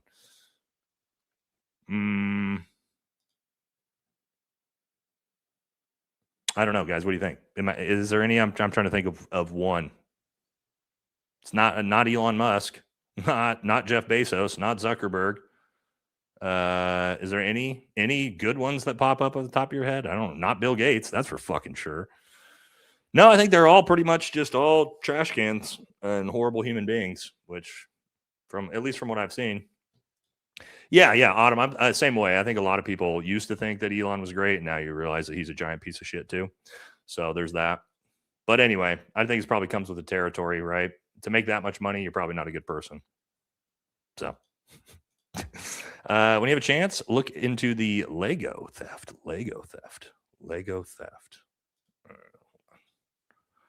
I'm not going to pull it up right now, but okay, I'll read that once I'm done with the show. Looks funny, actually. Trump is going to want his own bunker for him and Bibi. That's true. That's true, Donna. They are going to need their own personalized ones. Yeah, that's true. Imagine a bunker with JD, Bibi, and Trump. I'd rather just not be in the bunker. I'd rather just get cooked by the mushroom cloud at that point. I'm good. I'm good. I'm just going to eat the mushroom cloud. I'm not going to go be in a bunker with that trio. Disabled vets get 10-point reference in federal hiding, meaning that qualified non-disabled vets and civs often don't even get to the resume review stage. Yeah, I think that's not a good thing, right? I would say that also needs to go bye-bye. So you guys think, because I'm a disabled veteran, and I don't think that I should have anything in my fucking I don't think I should have anything that puts me higher up on the hiring list because I happen to be that. Now, again, if you discriminate against a disabled veteran and say we're not going to hire him because he doesn't have a fucking leg, yeah, that's a big no-no. But to get added points to your resume because you just happen to be in the military, nah, dude. Nah, bro. Sorry to my vet bros, but no. I'm against DEI in all fashion, including just randomly because you're a veteran, you get higher points on a resume. Nah, that ain't it. That ain't it, guys. I'm consistent with my values. You might not agree with my values, but I'm very, very consistent with my values. Larry, thank you. Big $50 donation. No comment. I hope you didn't do that on accident. If you meant to leave a comment, let me know, brother. But I appreciate it. That's very, very generous for no comment. Thank you. I grew up in the Army being told E6 money is good money. Yeah. I broke even with the exact EOD pay now. You should see how radicalized Army dudes are. I bet you guys are fucking furious. I know, guys. I know what the Army paycheck is because I haven't been retired very long. Keep in mind, I've only been out of the military for 2.5 years. I'm very, very tuned in to how shitty the pay is, right? And I was a senior NCO in Army Special Forces. I was making twice as much money as the vast majority of people, even my own rank. So, oh God, yeah. Oh, I don't know how you guys are surviving. I don't know how anybody in the military is surviving, especially lower to mid enlisted. You guys aren't making enough money to survive. And I can't imagine how pissed off. Well, I do know how pissed off everybody is because I still have buddies that are active duty and they are black pilled, ladies and gentlemen. They are black pilled. If I could show you the texts from some of my former teammates about how they feel about the military right now. Whew, it's not good. Not good. Not good. They are not happy. Your thoughts on Mona Kimura? Mona Kimura. I don't know who that is. If you agree with me always, I question myself. Yeah, that's actually a good point. Very good point. Larry. Oh no, Larry, are you trying to figure out how to do this? Larry left that big $50 no comment, $20 no comment, $20 no comment. Larry, brother, I feel like you're trying to get a comment out. Please just put it in the chat. Just put it in the chat, and we'll read it, brother. I can't imagine you're donating those no comment on purpose. So put your comment in the chat, and then we'll read it. Where's Munchin sporting the nods? I know. We were gonna say that. She was literally sleeping in my my daughter and her were sleeping together. So we will bring Munchkin out on the next show. We'll bring her out Friday. Friday is easier. Anyway, has Larry posted a comment yet? There we go. Okay. All right, let me get back to this real quick. Yes, okay. So Larry said the reason for 244, it's 224, right? Is it 244? 224 is because Israel is not party of Five Eyes. Party of Five Eyes is not party of Five Eyes. What am I'm missing it here? Not party of Five Eyes. What am I missing the context? Somebody help me. I know there's something here I'm missing. But thank you, brother. Thank you. Oh, the Five Eyes Alliance. Oh, okay. Five Eyes Treaty. Got it. Okay, my bad. Yep. Five Eyes. Okay. That makes sense. Yep. No, you're right. And man, it's just, again, on top of that, I think it's all this just a easier way for them to funnel money and equipment, because then they can do it under the Pentagon budget and they can bury it deep in that 2,000-page report to where nobody will ever see it and nobody will ever find it, and they can just ramp up their funding. So I think there's probably a lot of that going on as well. So, but yeah, thank you, Larry. Appreciate you, brother. Jay, you remember when you supported the 1488 crowd? I don't know what that is. I have no idea what that is. Is Palmer Lucky a billionaire? He seems cool. I don't know who that is either. Determined through calm, says Nate. Vietnam era first SFG. Green Berets pulled me off the streets and told me you were better than this. No one had told me that before. Help me get my life straight. For that, I'll follow you the hell back. That's fucking cool. Well, sounds like you have got your life together now, which I love to hear. I love to hear a comeback story like that, and that's awesome, man. I'm glad, especially the Vietnam era guys are also just the best. And you know what's so crazy? There's so many of the guys in that era I know that do exactly this type of thing, constantly doing a bunch of work with homeless veterans. The Vietnam community is very, very good about that. Our community, maybe when we get older, but our community, the Global War on Terror community, hasn't really embraced that yet. I think part of the problem is we haven't seen like the long-term effects like the Vietnam era guys have, you know what I mean, of what that war did to them, 20, 30, 40 years later. So, but the Vietnam era guys are very, very good with that type of stuff. Okay. Last one. Do you know Argentina was considered a J state? Well, look at their president. Zionist chose Palestine instead to keep historical and religious ties. Explains a lot. Yes, I have actually heard that they had considered using a portion of Argentina to be Israel instead of the Middle East. Man, that would have been probably a lot better. Probably would have caused a lot fucking less problems had they gone with Argentina instead of the Middle East, the Holy Land. It's funny how they winged that. Huh? Okay. This is a good point too. Yeah. All right, we did it. We made it to the end. Let's see. We got a couple comments. Do you use pre-workout or you just work out without it? I do like pre-workout. I used to use pre-workout. I don't like pre-workout when I do cardio, and I do cardio almost every day. So I typically don't do pre-workout. I do. Hey guys, this is not obviously I am partnered with Tasty Gains, but we're not doing an ad right now. I do these, my Tasty Gains gummies and caffeine gummies, typically every day before the workout. And sometimes an energy drink. I try to stay away from energy drinks, but I'm not I do like pre-workout, but I haven't used it in probably a year. Because again, I don't like doing cardio with pre-workout in my system, and I do cardio almost every day. So it literally is. Yeah. Okay. All right. We did it. Made it to the end. 3 hours. Not bad. Getting a little bit shorter.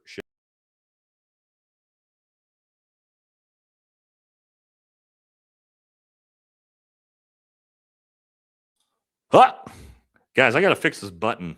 You see this side button right here? Whatever this side button is, the hotkey literally closes my stream. Just pressing that button completely closes the stream.